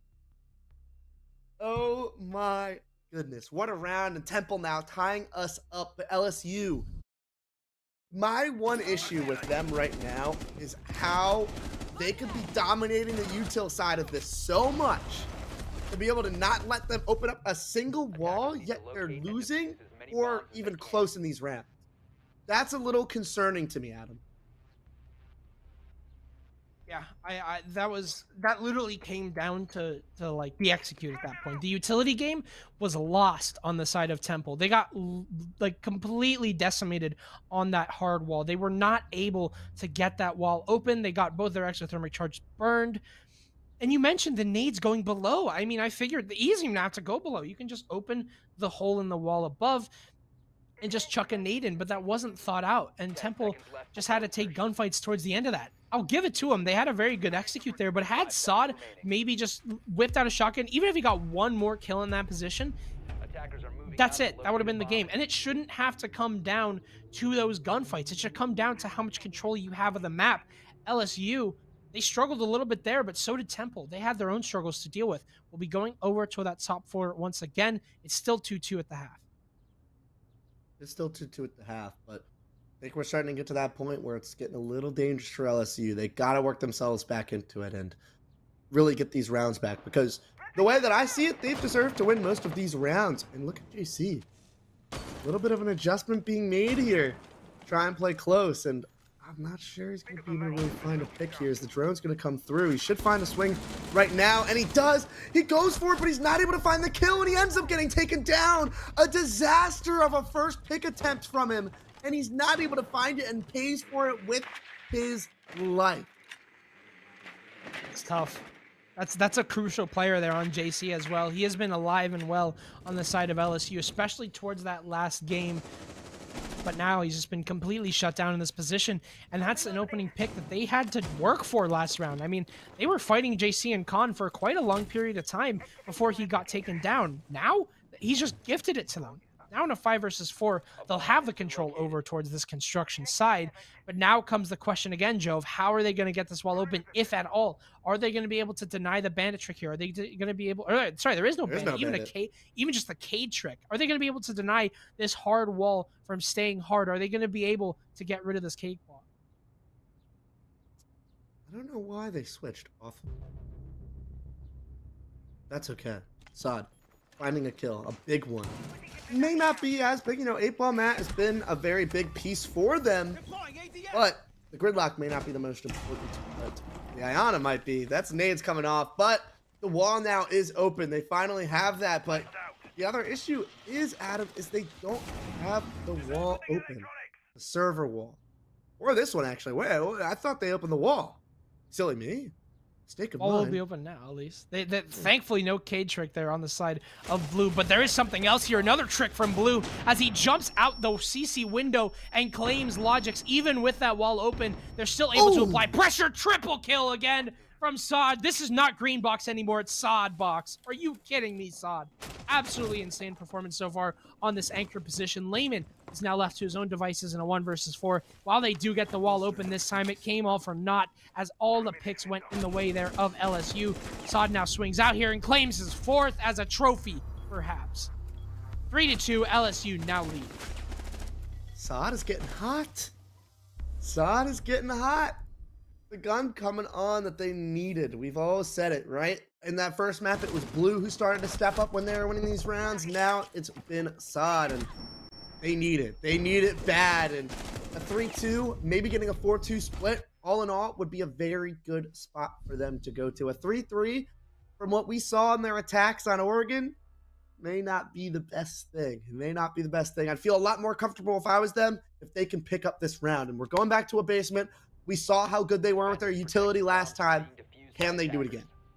Yeah, I mean, that's the question here now is how do they deal with this hatch? I mean, you can see that they brought another set of impacts, and I think that was the big thing. Yeah, they do only have 1 this time around, so actually maybe a little less punishment on the side of TD with whether or not he messes up with the Hibana, you know, kind of fiddles it a little bit, whether he puts down 4. Lots of balls in this round. I feel like on this basement defense, it can go anyone's way. We saw the last time this held on the side of LSU. Temple were only 1 shot away, kill away from town. It only came down to utility at the end of the day. There's literally any win factor on the side of Temple, any sort of win variable that they got on this basement might be enough for them. An extreme even bomb. LSU have been struggling on that on the front of keeping the light. I've also been struggling on the. Oh, he's close.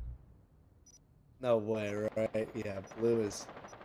That's going to be a tough spot to be. If he can get away from this, that would be insane. But just Trillo, going to find it to heat? Make it back? No way, right? Surely not. Where is he? He's gone. He vanished. It's a vanishing act. Into the night. Into the shadows. As if he was never there. Oh my goodness. He actually got out. I mean, wow. I don't even know what to say. I think focusing back here onto the round, despite of what just happened. Of course.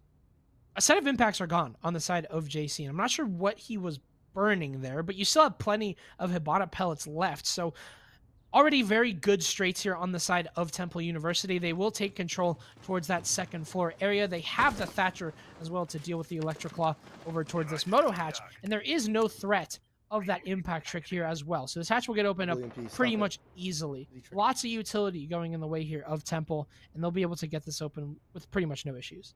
My apologies. I thought he tricked it. Thought he had tricked the hatch there, but he did not. It's okay though. End up getting that hatch open. They're starting to actually get walls open as you hear the aces start to go off as well, and that's a better place for them to be. One thing they don't have here is a vertical op. They don't have a player to make any vert on the kitchen or in the hallway, and that's going to allow these players from LSU to be able to kind of play in spots that are going to be detrimental. Maybe back armory, push up the hallway as we just seen. Weren't able to find the kill and do some damage. Still 5v5, minute left.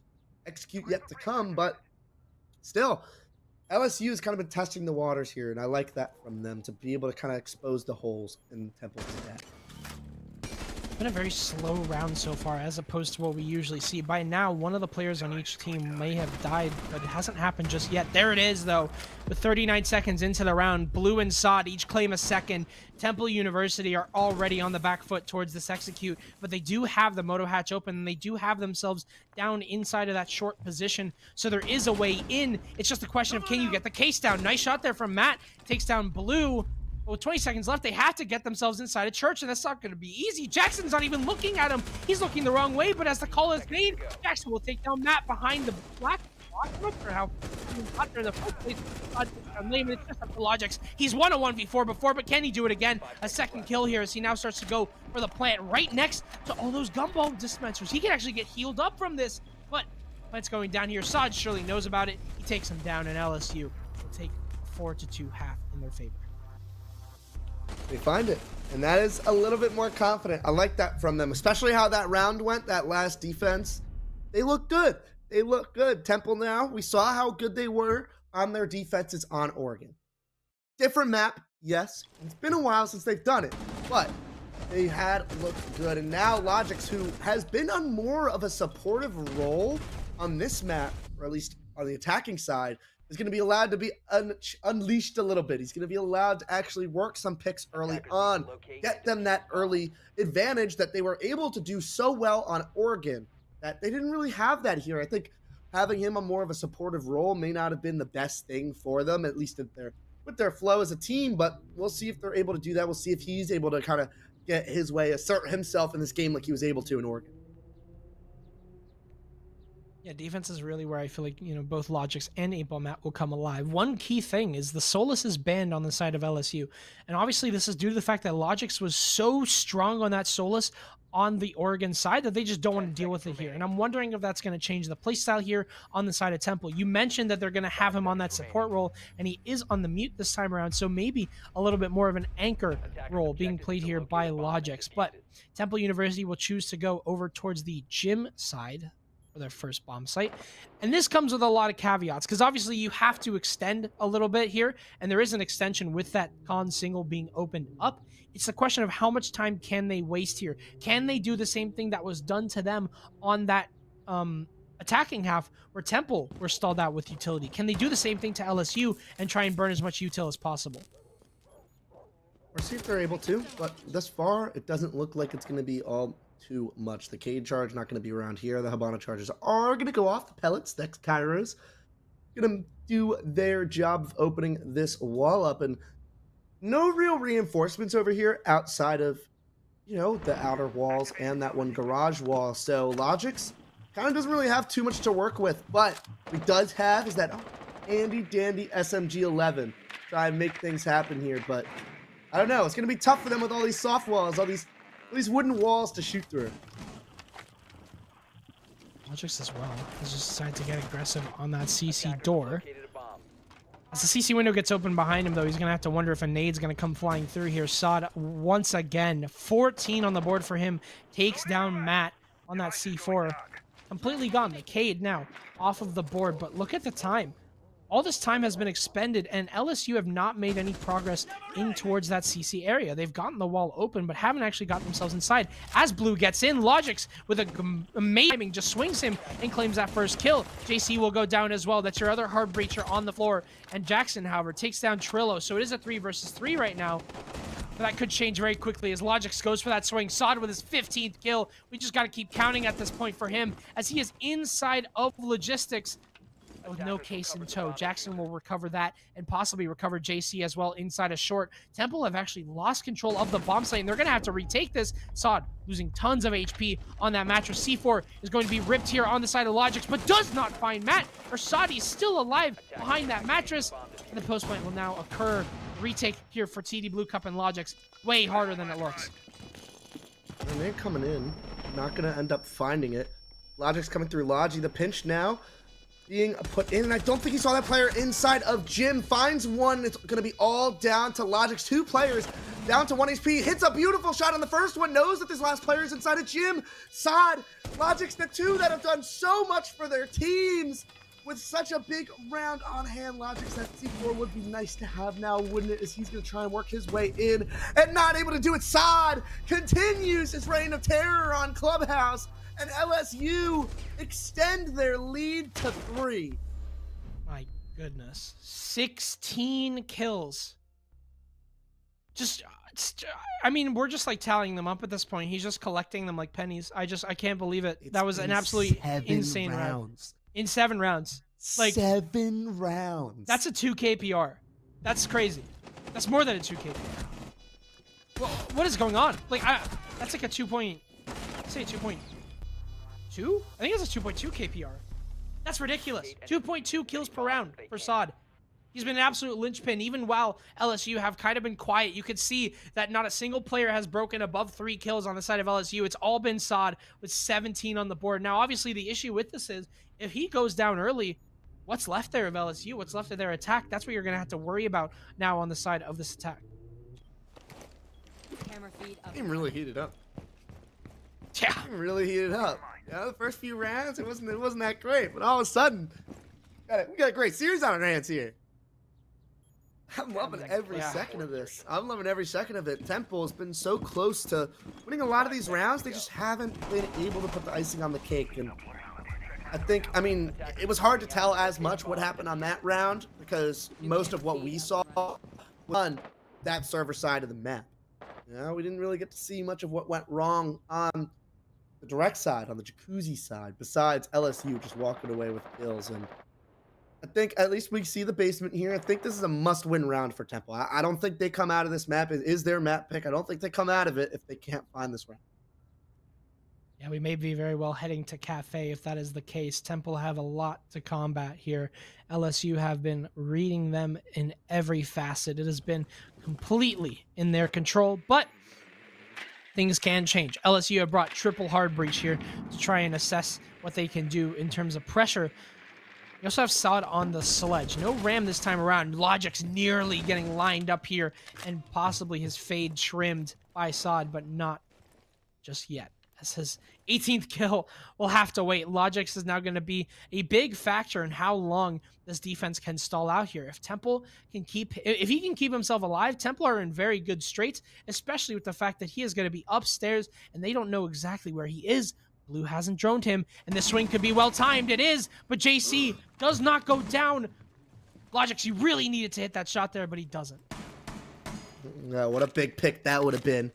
Habana getting taken off the board first. And this is what we saw from Logix on their first map. The one trying to force the issue. Trying to really find this first pick and give LSU problems. And he's doing a great job at finding it. He tries to take down Sod, but Sod knows better. Look at him. 18 kills and takes down the playmaker of Temple of Logix. Down early, and now a 4v5 for Temple to really try and get themselves back in the game. And Adam, it's not looking good unless someone can make a play. Absolutely. A play needs to be made, and that is the key here. You only have 1 C4 left on the side of Trillo. There's not a lot of win factors here on Temple. They don't have any smokes. They have nothing here. 8-Ball Matt is it. He is sitting inside of that position in Armory, and you also have Trillo with that C4. And Matt actually finds Sod through the plays, through the bars. Just playing aggressively on that vert, holding the kitchen door, and it works out in his favor. We're now equal in terms of man count. 35 seconds left. That execute's going to start to come. It seems like JC might be flying down this blue hatch momentarily, but he has to worry about the cross being held. But LSU will now start to convert towards that main stairs push, towards that kitchen drop. Matt is still alive, and if he's in the same position he was in last time, they'll have to clear him out of Armory as well, and he's sitting behind that shelf. This is very dangerous here for LSU. Blue with a diffuser inside of dirt, now looking for Trillo, who is just waiting. Trillo on that drop. It's just a frag fest here on the side of Temple. They need to find 2 more, and that's it. TU take down Blue, and Temple get that round that they so needed. They got one. They got one of their defenses. They are on defense also, so they're gonna have these next few rounds to really build some momentum, and we'll see if they're able to do it. But LSU they got everything open. It just felt like they went towards the wrong side, right? I feel like they still could have finished more towards the Memo Church side of things, but they decided to go for more of a kitchen and dirt take, even with everything open. So I think that was a little bit of a decision that they maybe shouldn't have made, but nonetheless, doesn't matter. The round's over, you know? So can't say too much. So we'll see what happens, but Temple looked a lot better at kind of working those picks back. Yeah, I think that they were finally kind of playing that sort of aggro nature that they've been, you know, so successful on, especially on Oregon. We saw Matt and Logix get a little bit more active, and they were kind of the win factors on that last map. They were the reason why Temple even had a say in this round, in any other rounds. And I think that with Matt playing behind that back armory position and winning that fight against Sod, a lot of pressure was alleviated off the shoulders of the defense, not only because they killed their top fragger, but because they killed their sledge before a lot of vert could be made, and they made that kitchen position very safe. So with that vert being ineffective on clearing out Matt, the rest kind of just fell into the hands of Temple University. It's all thanks to those plays. If Matt and Logix can keep that up, if they can simply find that opening pick and get out with their lives like they have been, Temple could be looking at a lot of success. But LSU still have the lead, so it's not over just yet. I think another thing as well is, if we're looking at this, kill Sod. If Sod dies, it's over. You look at the next best player, 4 kills. Let me do my math real quick. Let me count it up. 6, 9, 11. 11 kills. The rest of his team has 11 kills, and he has 18. If you take down Sod, it's over. It's over. That's all they got to do. So we'll see if they're able to do it. Said Sod now making his way over towards that red wall, though, and this Jaeger is absolutely stuck. TD Blue Cup is under the cash, but he does get taken down. Sod 19 just lining him up and taking him down. It's just routine at this point for him. LSU now find themselves with an opening pick. They have an advantage now, and Logix could be next. He's stuck on this window, and that's 20 for Sod as he finds the second kill. He just cannot be stopped. The control over towards construction completely shut down, but Layman finds a kill onto blue. They're still holding this from that side. The red wall is completely open. They don't need to walk towards this doorway. Layman losing tons of HP towards that cash hold. He's gonna have to back up here, but Trillo takes down Shiver, and the control has been forfeited thanks to the flake from red. Even with Sod and all that work that he's done, they've completely lost the map control that they were fighting for. Able to find the kill there. Sod still on the board, but not taken down. They missed their opportunity. Just Trillo not able to confirm the kill onto Sod. That would have been oh so massive. 21 kills and still up. However, what we do see here is that LSU need to go for a Windows take. They don't have control of really anything else.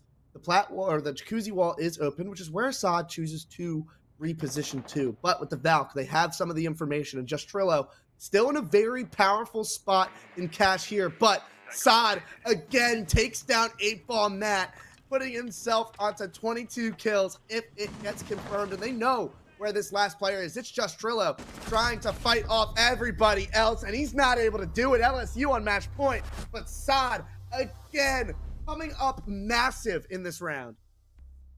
Cafe is looming on the horizon here. LSU have been having an absolutely... They've just been having a grand time with it. They've been running away with this game so far. Can you, like, really? 22?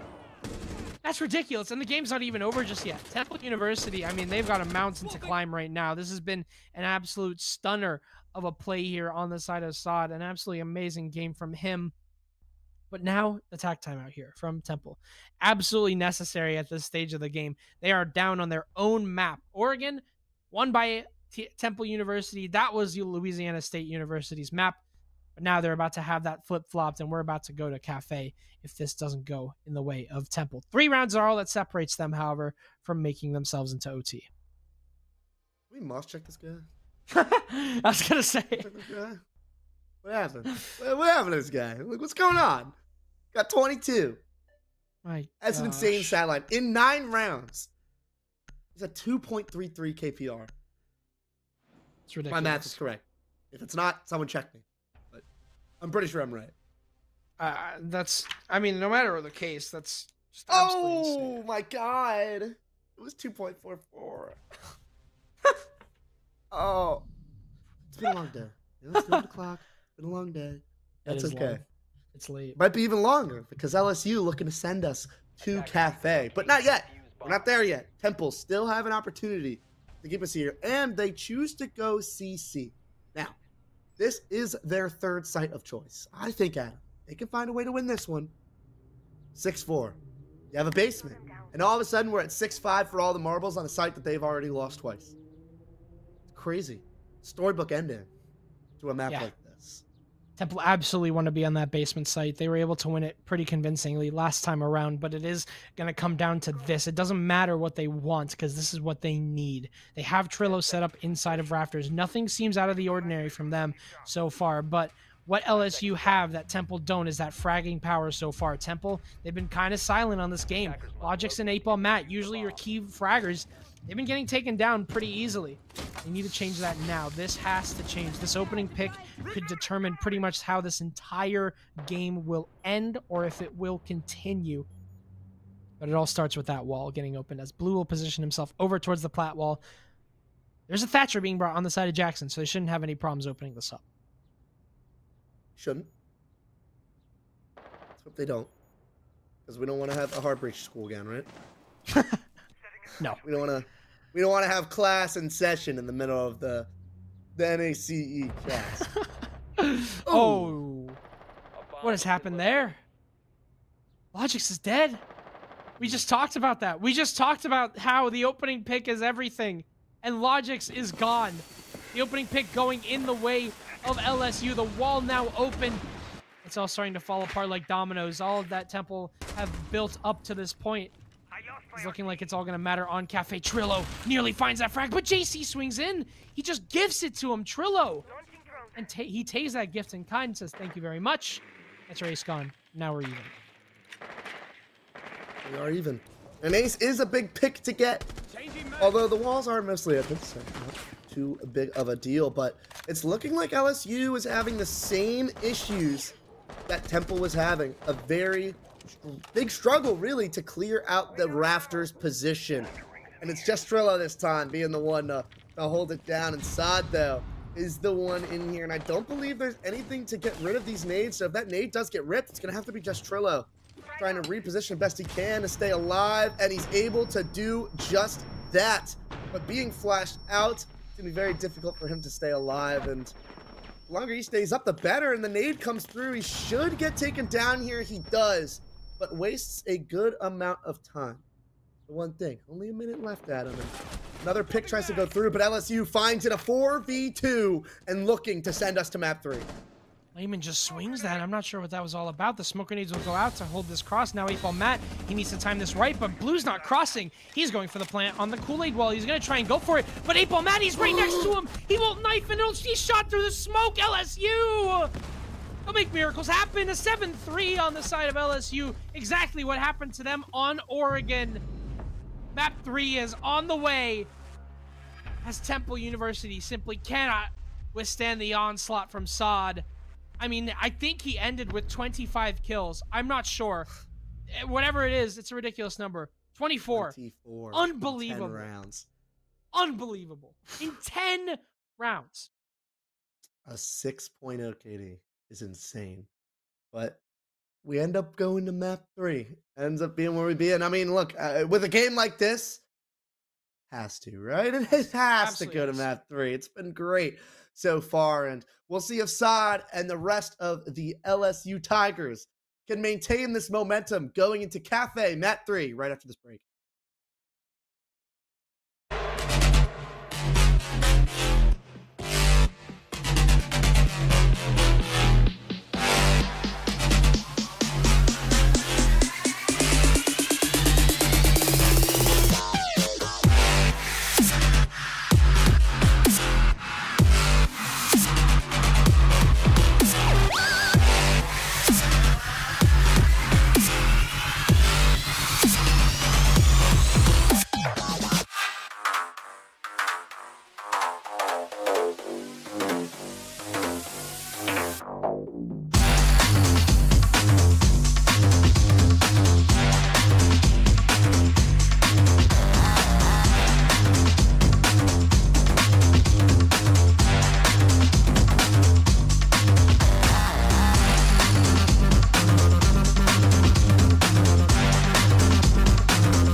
We got one more to go through. It's been an absolutely roller coaster of a series, from Sod nearly breaking kill records to whatever the heck that LSU defense was. I mean, there's so much to go through on this stage of the game, but we've got Cafe for you guys. We've got a map 3. While that first series was a little bit one-sided, this one is anyone's game as we move on to our tertiary map.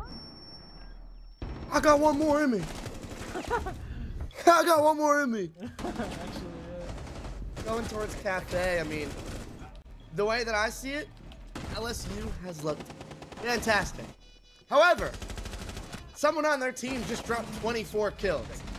And you gotta think, can he do it again? Because realistically, he's gonna need to if they want to win this map 3. yeah, you're gonna need a At least lot from more. what I saw. Yeah, that was there's a lot that goes into this At least game. from There's what a I lot saw. of variables. There's a lot of variables. I mean, obviously you had the SOD 24 bomb. You also had Temple's struggles on that utility usage. I feel like that was a big one that was kind of going on in the background while SOD was just like swinging and popping heads. It's a difficult game to judge because there's this much going on. There's a lot of variables, and they all come to a head on a map like Cafe, a map where you can see those powerful players and those powerful roamers really accentuate themselves, and you also see a ton of utility that you need to burn. That is going to be the key here. If Temple struggle the way that they did, this could be LSU's favor. If Temple manage to get their fraggers up to pace again, if Matt starts getting on that roam again, he starts getting active in Logics, it could be a Temple game.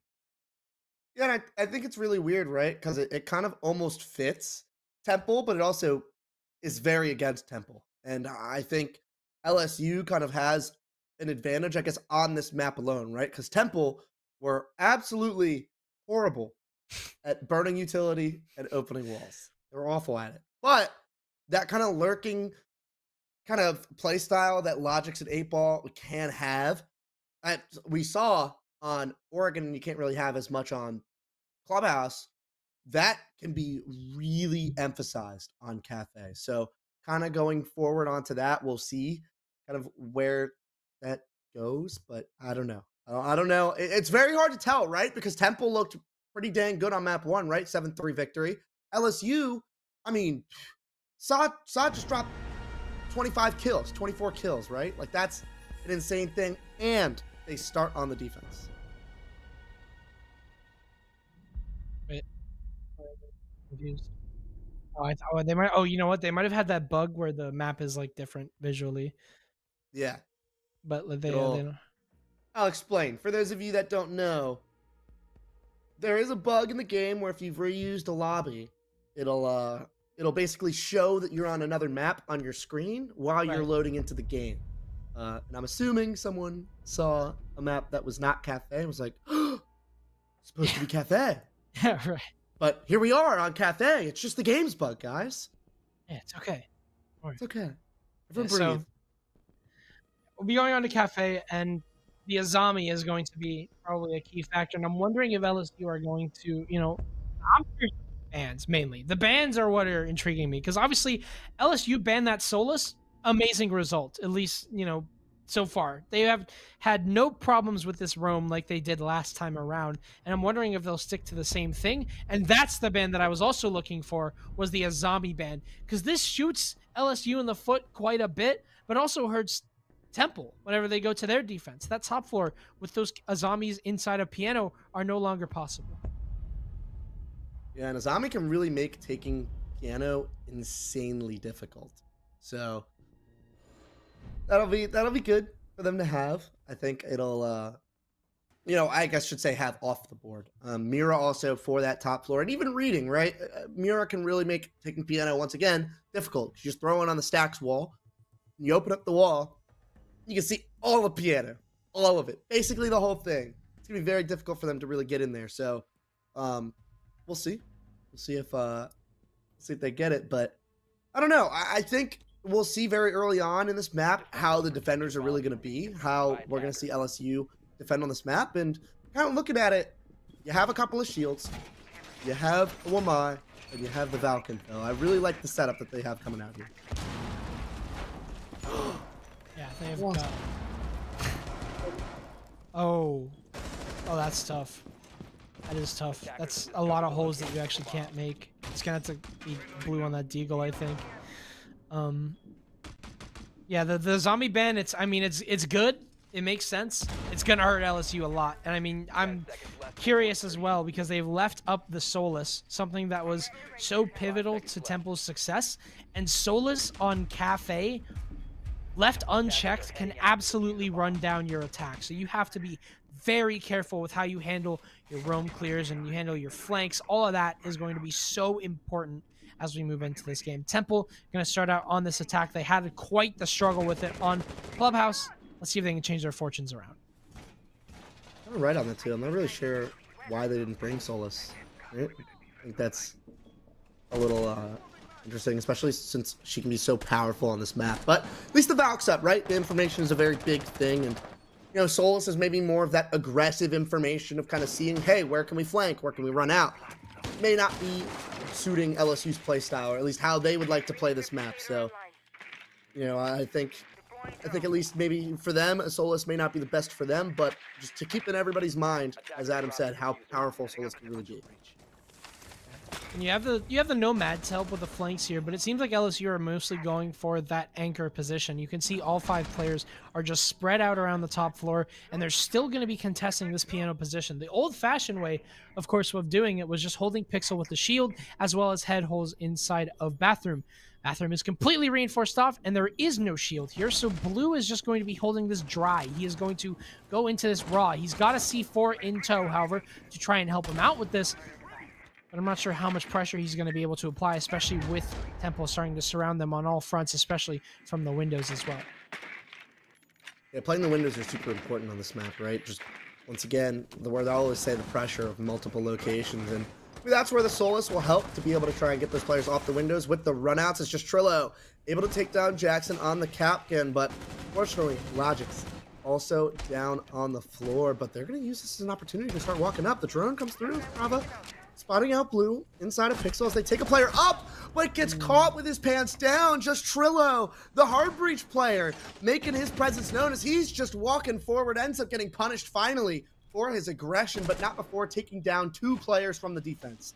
Yeah, that's 2 crucial picks as well. You've gotten rid of both C4s that can help LSU on this execute here. And with 45 seconds left, Temple University are going to start to make their way through. One has been spotted over towards that new balcony side, and that is Matt. Traded out immediately as soon as he dies, though, by Logix. It's just up to JC in a 1 versus 3, and Temple University are off to a heating start here.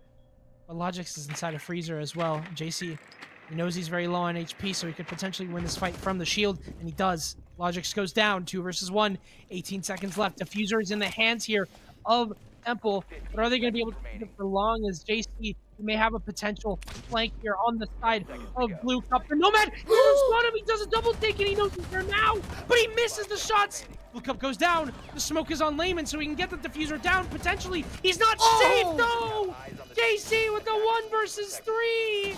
Temple just took so much time on that execute, and JC with the flank up white takes the round here for LSU. Defender mission successful.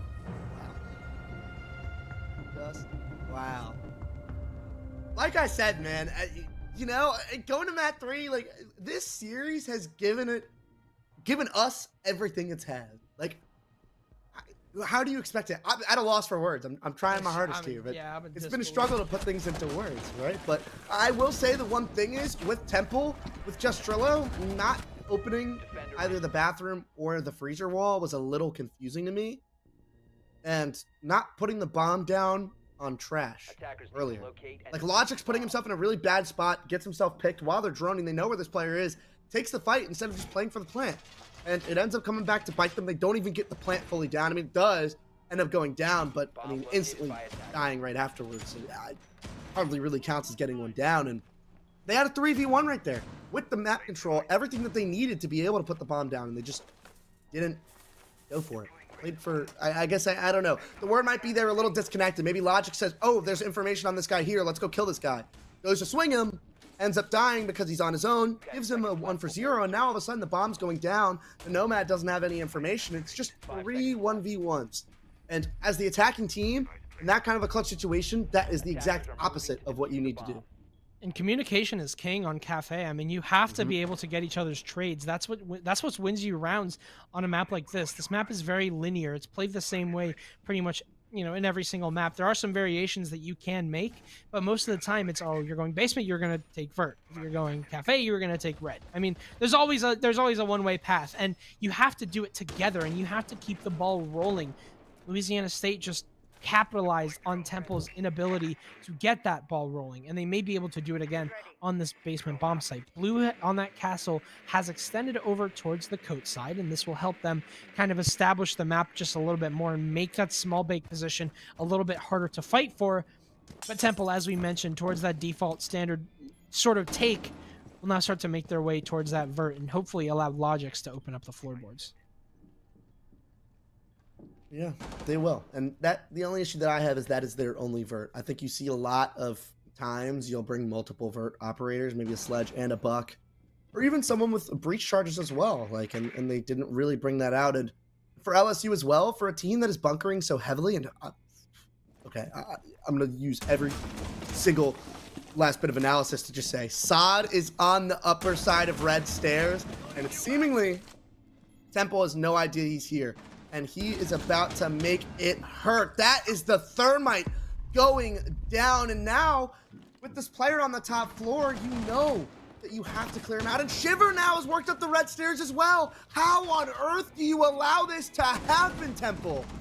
Trillo will take down Sod, though, so at least that's one piece gone. And Shiver, expecting that maybe he hit that shot, takes him down as well. The fact that that hole was even allowed to happen is a little bit mind-boggling, but at least they get the shutdown. So the round is still saved, but with only your buck left remaining for the hard breach, literally this entire round is on Logix staying alive. If he dies here, no more hard breach, no more vert. But Temple will start to work their way down towards that Whiskey side. Trillo will have control of Whiskey as he makes his way over towards the double side. It's a 4 versus 3. Temple University will now start to pressure the bomb site here with 40 seconds left. They have gotten the freezer hatch open as well, but there is that problem of they're probably not going to be able to get the hatch, or they're probably not going to be able to get the freezer wall open. Trillo on for his second kill, though, may not make it matter as he takes down Jackson. And no, Matt manages to find a cross, but JC shuts him down. JC potentially lines up his second kill. He won that 1v3 last round. Now he's looking to do it again, and everyone on the side of Temple lines up. You literally cannot make this game more tragic than it's already been for Temple so far. Oh, LSU again. JC on the back of him making such big plays. LSU, it doesn't have to be Sod this time, even though what I will say is Sod really opened that round up. Being able to get himself to the top of red stairs made it so difficult. And even though they gave up both picks, it kind of made the hold a little bit weaker. And they took down the thermite. So they did get that hatch open anyways. Doesn't matter too much. But at the end of the day, just not enough emphasis. And something that I will say is when that wall, freezer wall, is double reinforced, all you have to do is play for vertical and drop the hatch. The play should be to drop the hatch and go for a bomb plant on either the bomb chastity or in bunker. One of those two places. They only dropped one person down the hatch, ended up dying, not able to win that fight onto JC, and he's able to just hold a position that really, Adam, he should never be allowed to be in the first place. All that pressure was just focused onto one part, and that was the Whiskey area. The moment that thermite went down, the freezer wall was no longer an option. You also had, the wall was electrified too. So it's not like it was very easy to get open in the first place. And once again, it's what's eluded them on last map, and it's what's eluding them now. Temple University are just struggling with this utility. And I think that that might be an issue, but what's an even more blaring issue is that what you mentioned, Joe, is the fact that Sod managed to get up red. There's a lot of cracks here in Temple's communication. They're not working together anymore. It just seems like it's been every man for themselves, and this needs to change now if they want to try and win this third map. You're definitely right. There definitely seems to be gaps in information and even just the comms themselves, right? And that's a problem, especially on a map as big as Cafe. And the way Cafe works, you have to be able to play together, whether that's burning utility, whether that's the execute, positions being important. They're just not doing the right things, right? And I think that's a big issue right now, and as you've mentioned it. And LSU, the thing with them is they may not be playing amazing together, but what they're doing is they're just finding kills. It doesn't matter who it is. It was Sod last map. Right now, it's been JC. Blue even finding his moments here and there. This kind of play from LSU has really just shown that even though they may not be the best team together, they have the guns to be able to take over at any moment. Unfortunately, Blue, that gun, not gonna happen. He's sprinting with it instead, basically making it not a gun at that point, but a little prop. And just bad timing. It sucks. It was just bad timing. And Sod goes down as well on that smoke. That is exactly what you do not want in this point in the game. That smoke could have wasted so much time. For him to be taken down this early on those white stairs is so much potential removed from the round here. LSU are now going to have to fight for this one in a 5 versus 2. It's just Shiver and Jackson who are just having the entire site opened up near them. But again, Joe, they've had problems with this. Temple have. It's been converting into this execute that has been so difficult. They absolutely need to make sure is a priority. There's still a minute left. So they're making vert. They're trying to establish pressure. But if they cannot get into the bomb site, it'll be all for naught. Logix drops inside of Laundry here, and that's the opening that they want. Jackson gets taken down here by Trillo. It's all up to Shiver in a 1 versus 5. It's seemingly not winnable. He's put down to 1 HP, and he's forced into Pillar. An 8-ball Matt will be there to recover him. Temple University will finally get on the board. It's the entry, Adam. It's the entry. They're able to find that first pick, and the way that they were able to work everything around it, because this is the way that I see it, right? When LSU lost that first pick, they had to get aggressive on the white stairs because they had given up so much control. They knew that they had to fight somewhere. And being able to play that second pick, right? Being able to play the player that's traded, the defenders, they go to make the trade. And then Temple right there with the guns up, aimed at the right places, able to find the kills, and basically keep watching for the trades. They're able to maintain their advantage. And that's something that they weren't able to do on the base round. They were able to find the pick. What they weren't able to do was they weren't able to hold down that red flank. They got the initial control, but they weren't able to basically fill their holes. They weren't able to prevent the flank from coming in, Sod from getting into a bad spot. That round, they were able to find that first kill on top of making sure that they were on top of their flanks and the pushes that were coming through. That's the Temple that we're going to need to see. We need to see the Temple that not only is aggressive enough to find that opening kill, but is aware of every single place that they can lose the round. All about those holes, man. It's all about the holes in the defense and the holes in the offense. That's what they're all looking for. That's what they've been pretty much taking advantage of, is the fact that Temple will either let a roamer slip or LSU will just get a kill and kind of run away with it. That's what's been punishing the other team to the extreme. And it's been working out so far for LSU, but Temple claiming that round is very crucial. It may have been on a tertiary bomb site, but it showed that they have a lot more competence now. They were able to get that clear together. Even like you mentioned, Sod on that second pick trying to work that white stairs was immediately shut down, and they worked on it. As soon as Sod went down, they advanced on to the 3rd floor. They knew that it was clear, and they just got rid of him. That's all that it took. And I think that Temple University have been overcomplicating a lot of things that are simple in the fact that you want to get trades, you want to get walls open, you want to go for an execute. They've been making it harder than it needs to be. Now that their utility is starting to look a lot better than it was on Clubhouse, those executes come a lot easier. See what happens. They definitely need to keep it going, right? That could have just been a not lucky first round, but LSU kind of being caught out of position here and there. Blue getting really aggressive that last round. And this round, they're playing way further back and into their utility. And that is something that Temple has really struggled with, is getting rid of that utility. So LSU noticing that, going, all right, let's not give them too many picks and play around each other, our util, and see what we can do. And see if that kind of comes through. But Logix looking to try and find this Capcan outside and not able to do so. But still, that pressure of having a player really out there at all is really helping them so far. And the Brava also, Adam, coming out to be able to turn some of that information around into the hands of Temple. Information has definitely been a very important factor in both of these teams. And it seems like Temple have pretty much won that in terms of advantage. Their drone work has been very good so far. As I say that though, Trillo, it's a Capcan trap and now makes his way over towards bathrooms, but he doesn't swing on Blue, who was on his phone. He could have had him in that period of inactivity, but it doesn't go his way. He's now going to look for this again, and Sod takes down Matt at the same time. Blue will now be able to get out of here. He's actually in such a powered position to swing this, and he'll find the ace. Temple, once again, we just talked about how their info is so good, but it seems like it's quite the opposite. Blue has no idea where the other blue is, and Sod on for a second kill this round.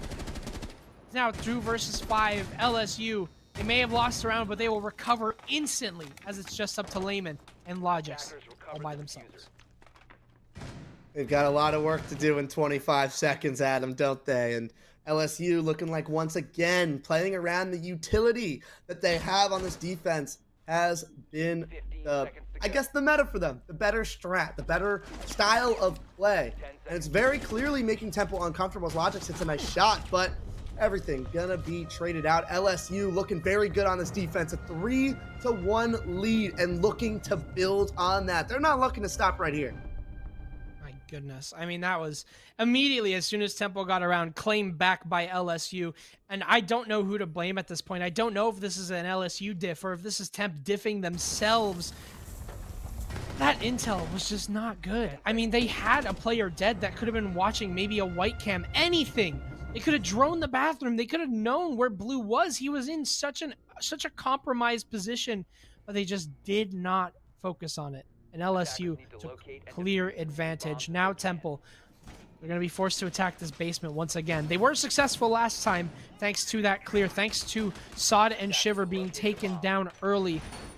But if Sod and Shiver are able to do what they did last time, which is walk up the red stairs, I'm actually more scared for Temple than I am for LSU. Even despite the fact that they lost the round, Temple have been caught out on multiple scenarios by an LSU roam. It cannot happen again if they look to try and take this game away. I kind of want to go back to one of your points, right? The information being bad for Temple. And I'm going to be real. I don't think situations like that is that big of a problem, right? You shouldn't always have 100% information at all times. Right. The concern that I have is Temple doesn't really know how to respond when they don't have info. Like, they take everything too seriously. For instance, when they opened that wall, the bathroom, they were all looking inside of bathroom going, okay, this guy had to have left this way. Instead of anybody watching the pixel push out. Nobody was watching for that kind of a play to be made. And when you don't have the information, you have to make sure that somebody's watching these angles. So it's not about not having the info. It's about watching the angles on places that they don't have the info, because not having a drone on pixel may not be that bad of a thing. You're not always going to have a drone on pixel, but you got to make sure that if there's no info, you're watching these areas that you don't have info on. Yeah, and I feel like a lot of their response has been kind of like based off of old information as well. Like a lot of the times they'll drone something out and they'll take it for verbatim. They don't flex out and kind of like figure out what to do with that information. They may use old information and it will work against them. I mean, we've seen it many times before when Sod is able to get on those roams, for example. They think that it's completely clear and then they don't account for the fact that maybe I just, I just got done droning these stairs. Now is the chance for them to walk up, make sure we're holding something there. That's what's happening. But at the same time, LSU have not gotten aggressive on it. They have stuck to the bottom floor. They have not made a play just yet. Half of the round is gone, so they have plenty of time to do so. But at the same time, Logix may be here for the shutdown as he's making his way down red. He's gotten rid of the barbed wire, and he's created a lot of noise. So this is going to have to draw the attention here of the LSU players. They won't be able to go for any sort of flank right now, especially with this pressure coming from the staircase. Yeah, and the vert's still coming through, and I think they've got to realize what they want to go for later in the round. It's Thorn Trap going on in prep, and like I said, right, they have to just work Freezer. If they can get Freezer control and get themselves in here, they could put a bomb down. The vert gonna keep coming through, getting these players outside of kitchen and bakery. And look at this. Look at how these players are. They're all off-site, except the bandit here, who's going to look to try and make a play. But this is the kind of vertical. There's none of these players should be where they are as one of them dies. But there's still two players very close, and that information's not going to be there. These players are just going to have to walk in through the wall. And they do have information on one player. They know that one's close freeze as one dies, but only 20 seconds left, Adam. No C4s left on the side of LSU. They're going to have to go and hold this with their weaponry. I'm not sure if any freeze control is established. There isn't. LSU are all stuck towards that western side of the map. They're going to have to go for this retake, and it's not going to be easy. Trillo takes down Jackson, and once again, we're looking at another round going in the favor of Temple. Their second kitchen hold going well here, but Shiver, he finds his pick. It could be everything. He can't, though. Logix is just wasting his time as Blue makes his way into kitchen. He goes for the swing, and Trillo takes him down as Logix finds the kill onto Shiver. They each win their respective duels. Temple with a flawless round will now find themselves 3-2, as LSU cannot seem to hold that basement site for all that they're worth. Yeah, and I mean, honestly, with Temple, I mean, that was the way to execute. They did what they were supposed to. They came through freezer. They prioritized getting in and doing the vert to clear those players out. Now, a couple of those players were there for a little bit longer than they needed to, and also, just in general, like, it came down to 10 seconds left. 1 C4, and they're cooked, right? But at the end of the day, they were able to execute. They went to the right spots of the map. They still did their step-by-step. They got everything done they needed to and cleared out the areas they needed to.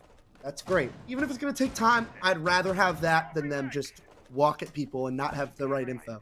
So that's a step up. And really kind of going into this, being 3-3 tied, if they find a way to win this round, would be huge, all considering what they've been doing. Or at least how these rounds have been going so far. Now as Temple go and realize that the Tigers are on the basement site once again, a site that they've had 100% success rate on. What's the adaptation now for LSU? Well, they brought quite a few sets of C4s, 3 to be exact. They have the Pulse and the Valkyrie, so they're going to add on to that information game. They've also got, I believe, an extension into Bakery? I don't know if there's a rotate there. There's not, excuse me. They do have an extension into Bakery from Small. So Blue's going to be playing this pretty aggressively here. He's going to be shutting down anyone that tries to go towards this position. I feel like this is, I don't know. Temple, they've been very good at how they've been holding, or sorry, LSU have been very good at how they've been holding this bunker position and this bake position. It's been the problem of the freezer area. That white area is free for the taking most of the time for Temple, especially over towards that whiskey side as well. We saw how early on, I believe it was the Lion, in the first time that the site was held, the Lion was able to get into Brown Stairs and down it within probably the first minute. They cannot allow that to happen again. There has to be some sort of pressure here, and that's going to come in the form of Sod playing over this VIP area. Even if he's just able to waste a modicum of time and a little bit of drones, that could be everything. And then we'll see. I mean, they're not really contesting the map, right? As you said, they're bunkering, and they've done that pretty well for the most part. But what are they doing to change it up? You just lost a bunker hold. They just figured out how to attack, which I will say I'm a little shocked. Just long in the map. We know. Either way, they're still going through, and I don't know. I don't really know what to say. They're still doing the same things. Yeah, JC goes down, however, and that's a pulse that I think they were planning on using. That's why they had so many players over towards this west side, is so they can fight the vert. But with that pulse going down, that's a lot of intel that you've just lost. Now, the pulse can flip through cameras and, you know, kind of use the Valkyrie cameras to maybe get them a C4 kill, even though he's spectating the bandit right now. But that's a big kill, especially when that was most of your plan here.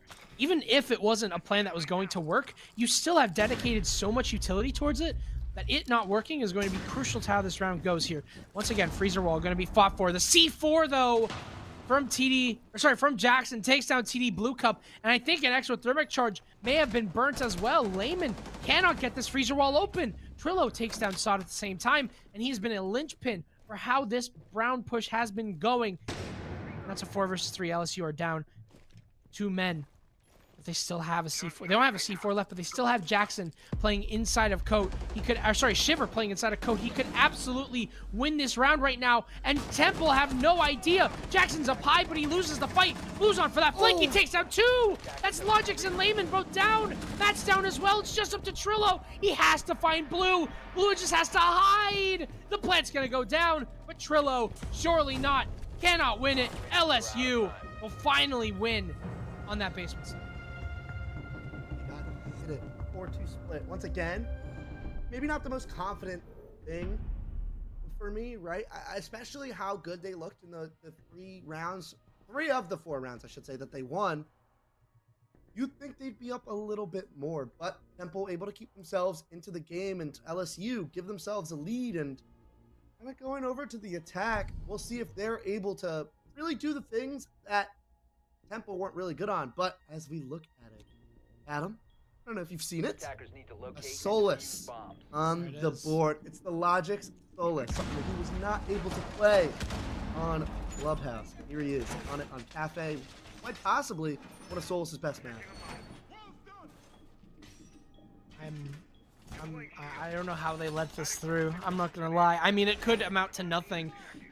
Temple University are still down 4-2. They still have the disadvantage. But if Logix is able to just run amok on this LSU attack like he did on that first map on Oregon, Temple could very easily swing this map back into their favor. It all comes down to that roam game.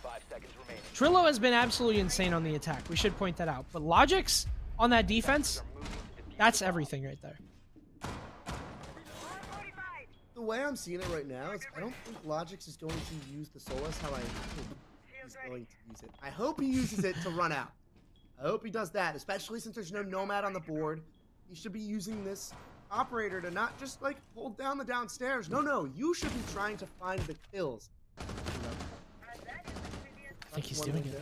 One window, but either way, that's the way that Solus should be. Get on the aggressive. We've seen how bad LSU can be when they don't have the entry pick. You can find a way to find these picks early. Turn the game on its head. These defenses should go a lot smoother for them. Absolutely. I think that's the key, is the opening pick. That has been a crucial resource used by both teams to win their rounds respectively, but it's going to be a lot more difficult here if Logix isn't able to find that. He's still below. He doesn't have a C4 in pocket, obviously. He doesn't have a C4 to help with his teammates to call for an early kill, but he can still be below for that plant. He can still fight for red. He can still fight those flanks in the late game. That's the question, is Logix going to make an impact now with those runouts, or is he going to be a late game player where he's going to deny plant, where he's going to fight up the stairs and fight for a late flank? Sod is still on this rappel, so he very much can be found, but regardless, LSU will start to make progress over towards the piano side. They've got the red wall open as well. Time not being wasted here on the attack.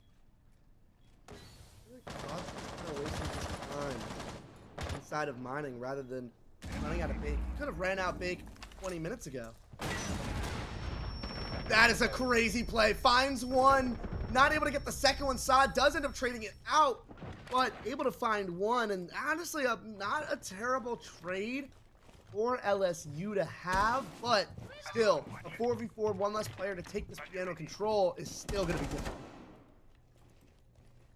55 seconds left, and that's all you got on the side of Logix. The problem is that there is no plant denial on the side of Temple. That was it. That was your plant denial. If LSU find themselves inside of the bomb site, if they find themselves with the case in the bomb site, what can TU do? Sod takes a second kill as well onto TD Blue Cup with 35 seconds left. They still have the nades very well in pocket, but Trillo gets the kill onto Sod. That's everything that's crucial. The piano shield is still up. There's a swing from Lehman, and he claims JC. 2 versus 2. Blue now concusses not only himself, but the player inside a bathroom. Lehman is just fighting for his life right now, and Blue takes him down. It's just up to Matt.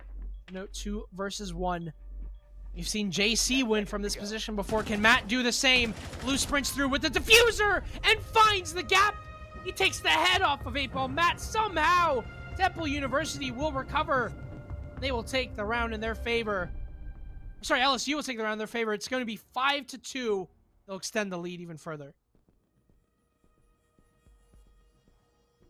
Now, a little statistical note from our amazing producer from the back. At this point of the last map, pretty sure it's the same score as well. I'm pretty sure it was 5-2. Sod was 17-3. Now, on this map, he's only 6-6. Now, you could say that's like, oh, he's not playing nearly as well. Sorry, 7-6, but he's not playing nearly as well as he was in the last map. the way I see it, Adam, that's a very good thing. For them to be up 5-2 and not have it rely on one person just going absolutely bonkers is a great thing for LSU to have right now. And a much more confident, for me at least, for them to be able to close this game out, because it's not relying on one person to just get all the kills, hit all the shots. No, they're playing well as a team right now. I agree. And I think that there's been nothing, stopping them in this path of destruction that they've laid out. They've been very good on that intel. They've been much better than Temple on that attack. It's been a very difficult game here for Temple to try and claim back, because every time there's a kill on the side of LSU or on the side of Temple, there's a response immediately back. The rest of the team at this point, they had, let's just going back to Sod as well on that carry.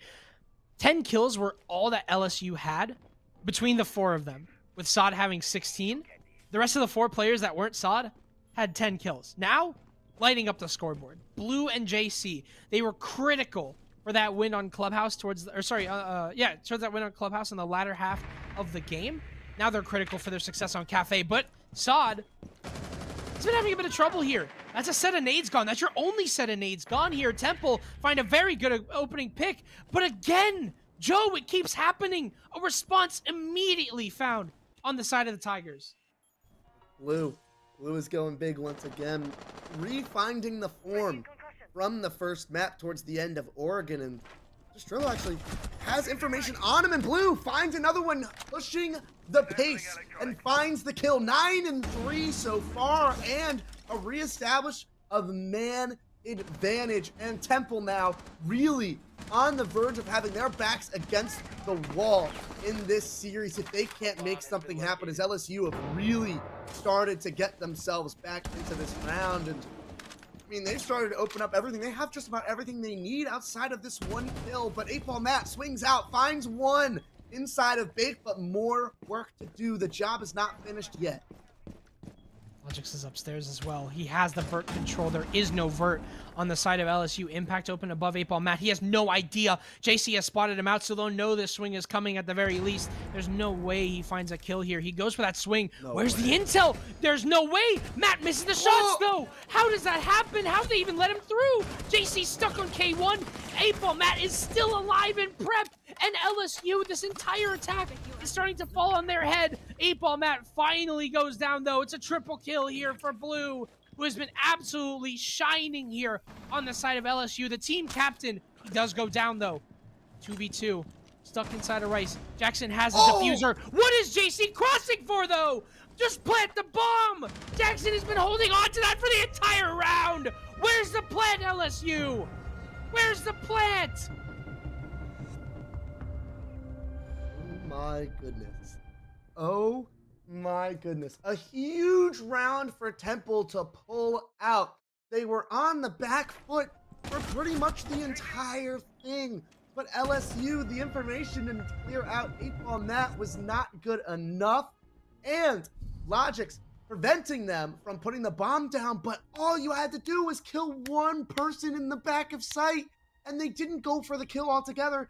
Gave him one after one, and TD Bluka, I believe it was, if I must be right on the Fenrir, finding all of the kills needed to close out the round. Gosh dang it, Adam. I love my job. This is amazing. Collegiate was... I don't even know. I don't even know what just happened. Our producer yelled, I yelled, Joe yelled. I mean, I don't even blame him I don't blame him at this point. This is insane.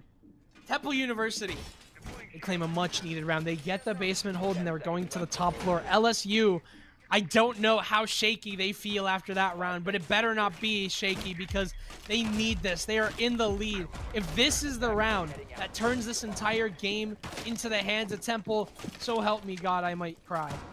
What an unpredictable series. At this point, you don't even know who's going to win, but LSU still have that lead, and that's very important. Yeah, it's a little controlling, right? It's still a couple round cushion. They're still able to really, have, I guess, the fact that they won the top floor pretty handedly last time. So I think that's something that they could have, but Logix now looking to make a play from the basement, and this is what I was hoping for from the last time that they went to this site. Instead of going more towards here. And now seeing where these players are. Once he gets the information that players are on the window, I'm sure he's going to hop right on out and make the play. Now, it's just a tell of time. We'll see what happens. It's just the waiting game at this point. Logix, he's prepared for it. He knows he wants it.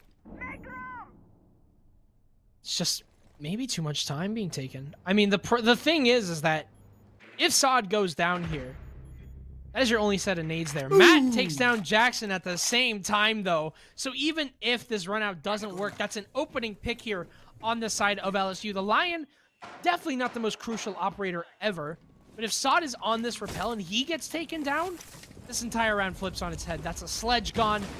A lot of your pressure towards that shield is going to have to come from the Flores. But there's a Claymore below! Soulless. You're soulless. You're soulless. Someone has to say something, right? Like one of us do. Like one of us has to say something, right? You're soulless, man. Just use your goggles. Oh. Well, Matt finds a second kill, though. It's a trade. It's a 3 versus 3. LSU, I mean, they're back into this round somehow. They've got the flanker dead. They've got the roamer dead. All they have to worry about now is the site execute. You still have a nade in tow. Saad takes down 8-Ball Matt as well inside of C1. He's going to have to refill that position there. Trillo's inside of white. Trillo's inside of white, and LSU might try and push into him. They have the hard breach. Surely not. Surely this doesn't end with JC pushing down the white stairs and losing the diffuser. He has to just open the wall and go for the plant. LSU, they've gotten too caught up with these kills. They need to start getting the plant down. There is no denial left on the side of Temple. They can't deny this plant. They just have to go for the plant, but they're not going for it just yet. Blue Cup takes down Shiver, and finally, this plant starts to go down.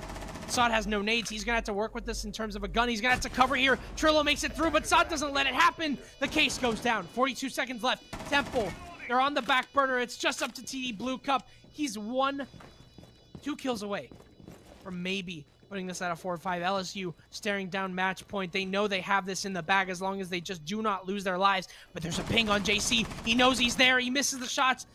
Does not get the kill. Now JC gonna rotate over. This is a smart move. He's playing for his life now. Just waiting for TD Blue Cup to push into him. LSU seemingly an unwinnable or unlosable situation. And Saad claims that. He wakes up finally on this map. And LSU, they're on match point of what has been an absolutely shocking series so far. Wow. Wow. I mean, it looked like for a second I really thought they were going to be able to do that, but unfortunately not able to make it work. And I mean, Logix on the play with the Solus, an opportunity to not just find 1 kill, but even 2 while they were stacked up on ticket window, and just doesn't spot out the Claymore. Sad. It's not great, but they're still in the game. The game's not over yet. They still have these defenses, but they're going to need to win this top floor site. At least this time. They'll be able to go back downstairs, but all in all, they have struggled to hold down this top floor. And for not just this site, but for Reading, they're going to have to try and figure out a new way to do it. And Logix does end up hopping off of the Solus, so they're going to take a new approach. We'll see what they try to do. No Solus this time around. Logix is going to be probably anchoring on that Goyo, which is... It's definitely an interesting choice considering that Temple have had that Solus up every single round that he hasn't been banned until now. Now is the time where they have made the call that something needs to change. And that roam, I have to admit, it's been kind of ineffective.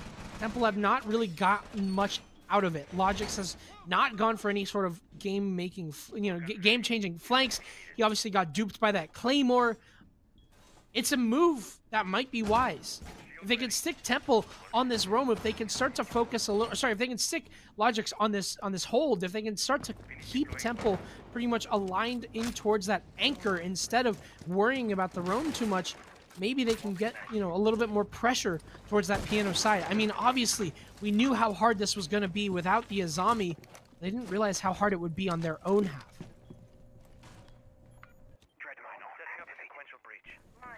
You'd think, right?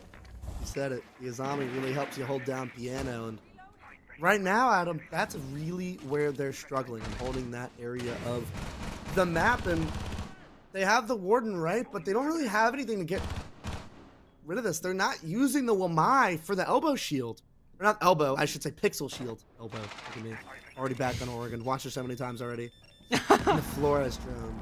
Not bringing a mute to counter it. The inability to change what has caused Piano to be such a hard spot for them to hold so far. And it's a tough spot to be. LSU doing a great job with the utility. They've done a great job up to this point on every single map, so this shouldn't come as a surprise. But Temple, they have to have the guns hot. If the utility isn't going to be there, the guns and the information need to be. We'll see if they can change that right now as we go into this map. This entire Piano position is on the hands of Layman, and he gets taken down from the windows. Sod, all the way over from stage window, takes down Layman, and Piano's freed up, but Trillo, this flank might be the entire game. The entire game is in the hands of this Warden. Oh, what a shot to Shiver! Takes him down, takes down the Flores, and backs away. Temple, a lifeline, excuse me, called in by Trillo, finding that kill onto Shiver. Game's not done yet. Logix is inside a pixel, or sorry, inside a pillar, and he takes down JC as well. LSU, unexpected, unforeseen consequences as Blue Cup goes down.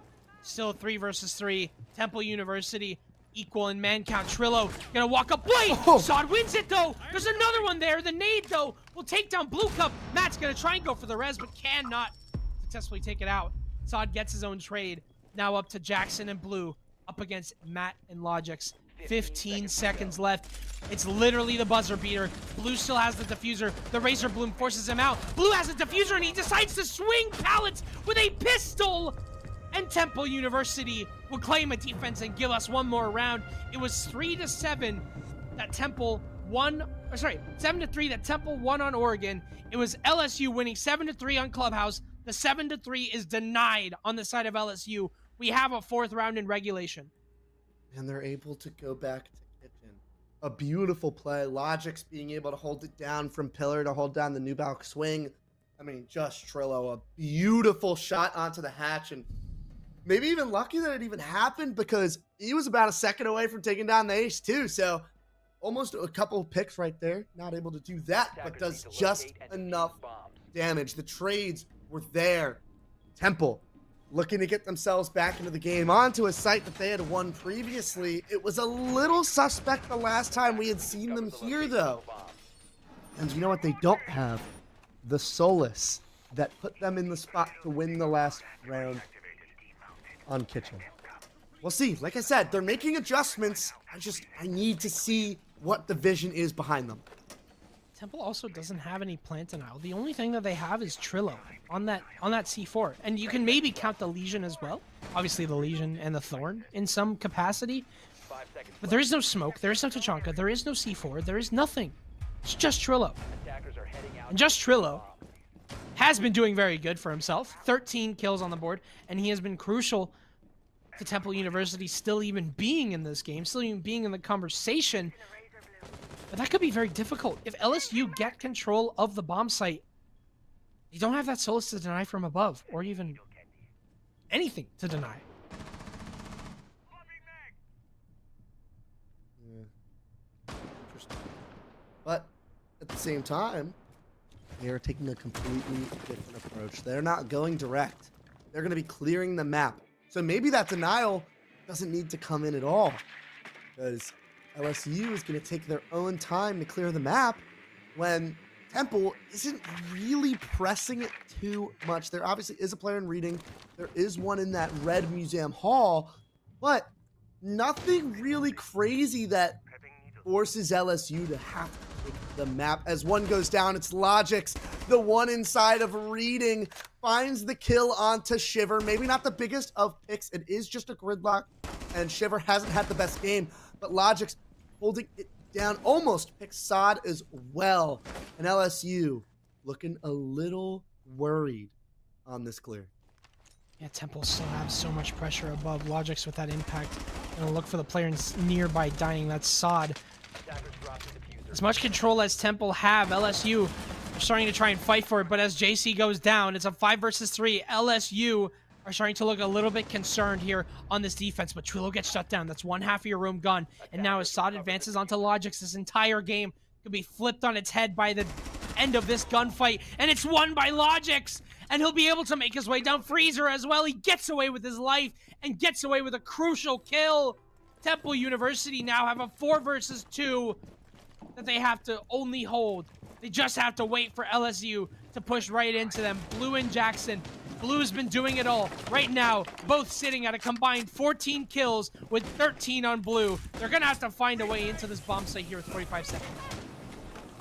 It's going to be very, very difficult with the operators that are up. But Blue able to do some of the vert, maybe going to try and be able to find a pick, because you see 8-Ball Matt kind of just sitting under this vert right now, giving an opportunity really to get a pick back, but he wants to take a gunfight. That's what he wants to do. Gonna put a bunch of bullets in Blue, just barely stays alive, but there's only 20 seconds left. They can try and work these picks as much as they want. They have that information, but another down comes through the vert. It is gonna be 8-Ball Matt finding it as there's only 10 seconds left. LSU stand absolutely no chances. They're gonna be forced to drop the hatch, and the Fenrir goes off.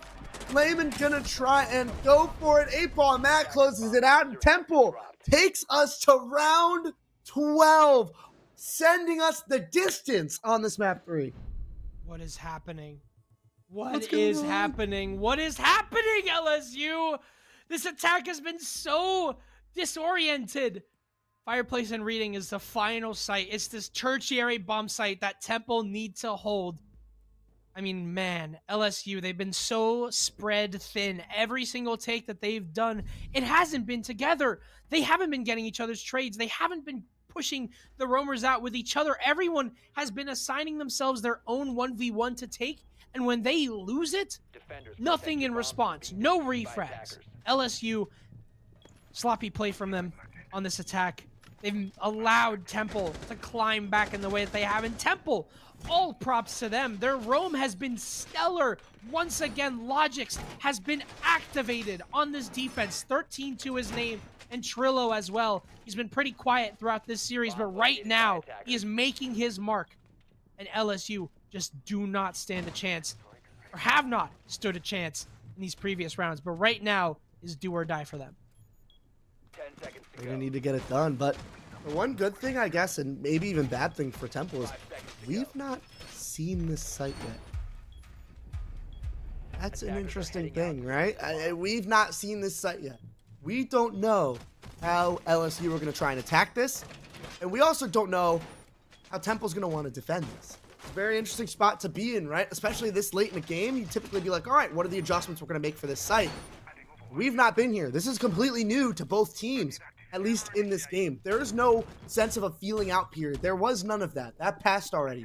And it's going to be a round where they have to feel each other out at the beginning of it, which has so much implications on it.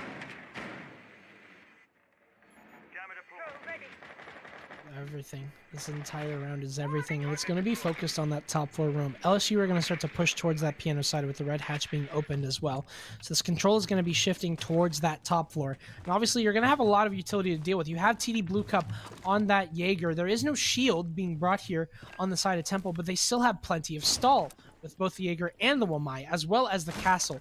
So not only do you have this to worry about on the side of LSU, but you also have to worry about potentially a play being made here by Logix, as he's going to hide right behind B2. He's just sitting there on that, and he might be able to win a gunfight. And if he does, if he's able to find any sort of power player like a Sledge, like the Hard Breach, that could be the entire game going in the way of Temple, and we go into overtime. It's all going to come down to picks. It's going to come down to who dies first and what dies first. If it's going to be the hard breach, if it's going to be a soft breach, Castle Barricade is going to get opened up here, and that might distract him. Sod walks in and takes down Trillo. LSU, they have the opening pick in this beginning of the round.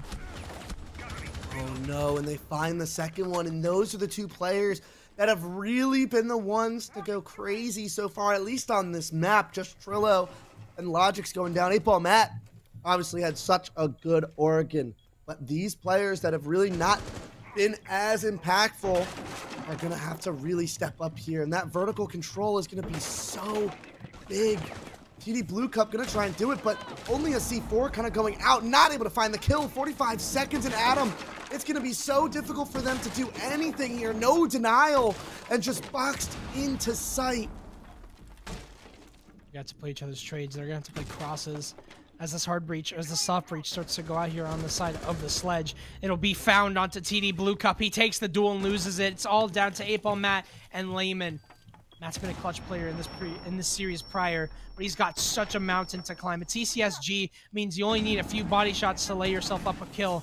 Layman stuck now inside of Train, droned out as well. 8-Ball Matt somehow still alive here. It's just gonna be all down to those two, but it doesn't matter as Blue and Sod each find a kill. They deny overtime. Oh my gosh, we were all holding our breaths there towards the end, but at the end of the day, it's a dominant end to the game for LSU as they take the round. They take the entire series 2-1. Ooh, everybody in. 1, 2, 3, and out. Wow. Really went all the way down. I mean, it had to, right? Polar opposites of our first series. A 14-0 in the first one, going all the way down to the wire in the second series. And I mean, that was just as tight as it got. And I mean, you had to know, right? I mean, there must have been a reason that Temple didn't go to that site, and that seemed pretty apparent. They did not look comfortable on that site in LSU. Find a way to close it out. They found the kills when it mattered. Found it, and hey, they move up. They grab a win at the beginning of the season.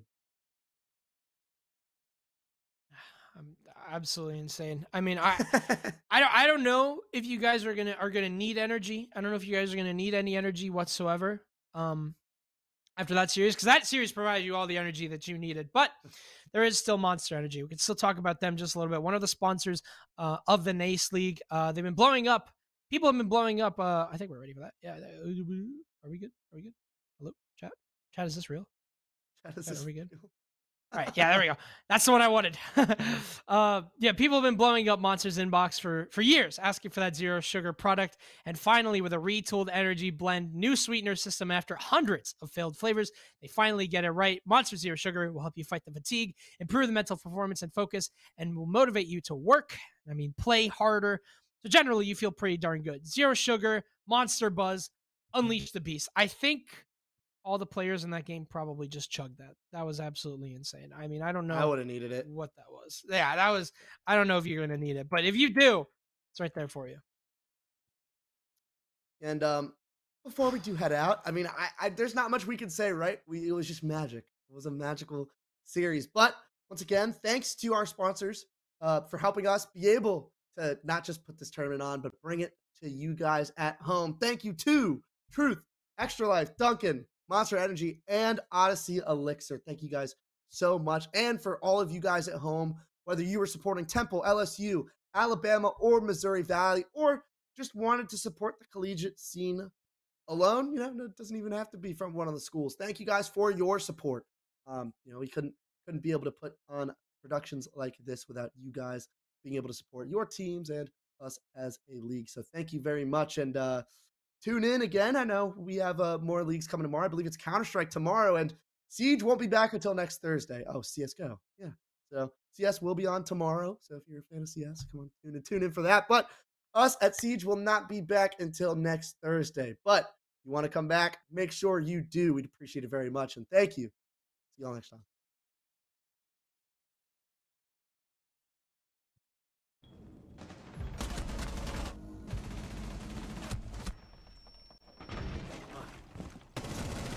I did.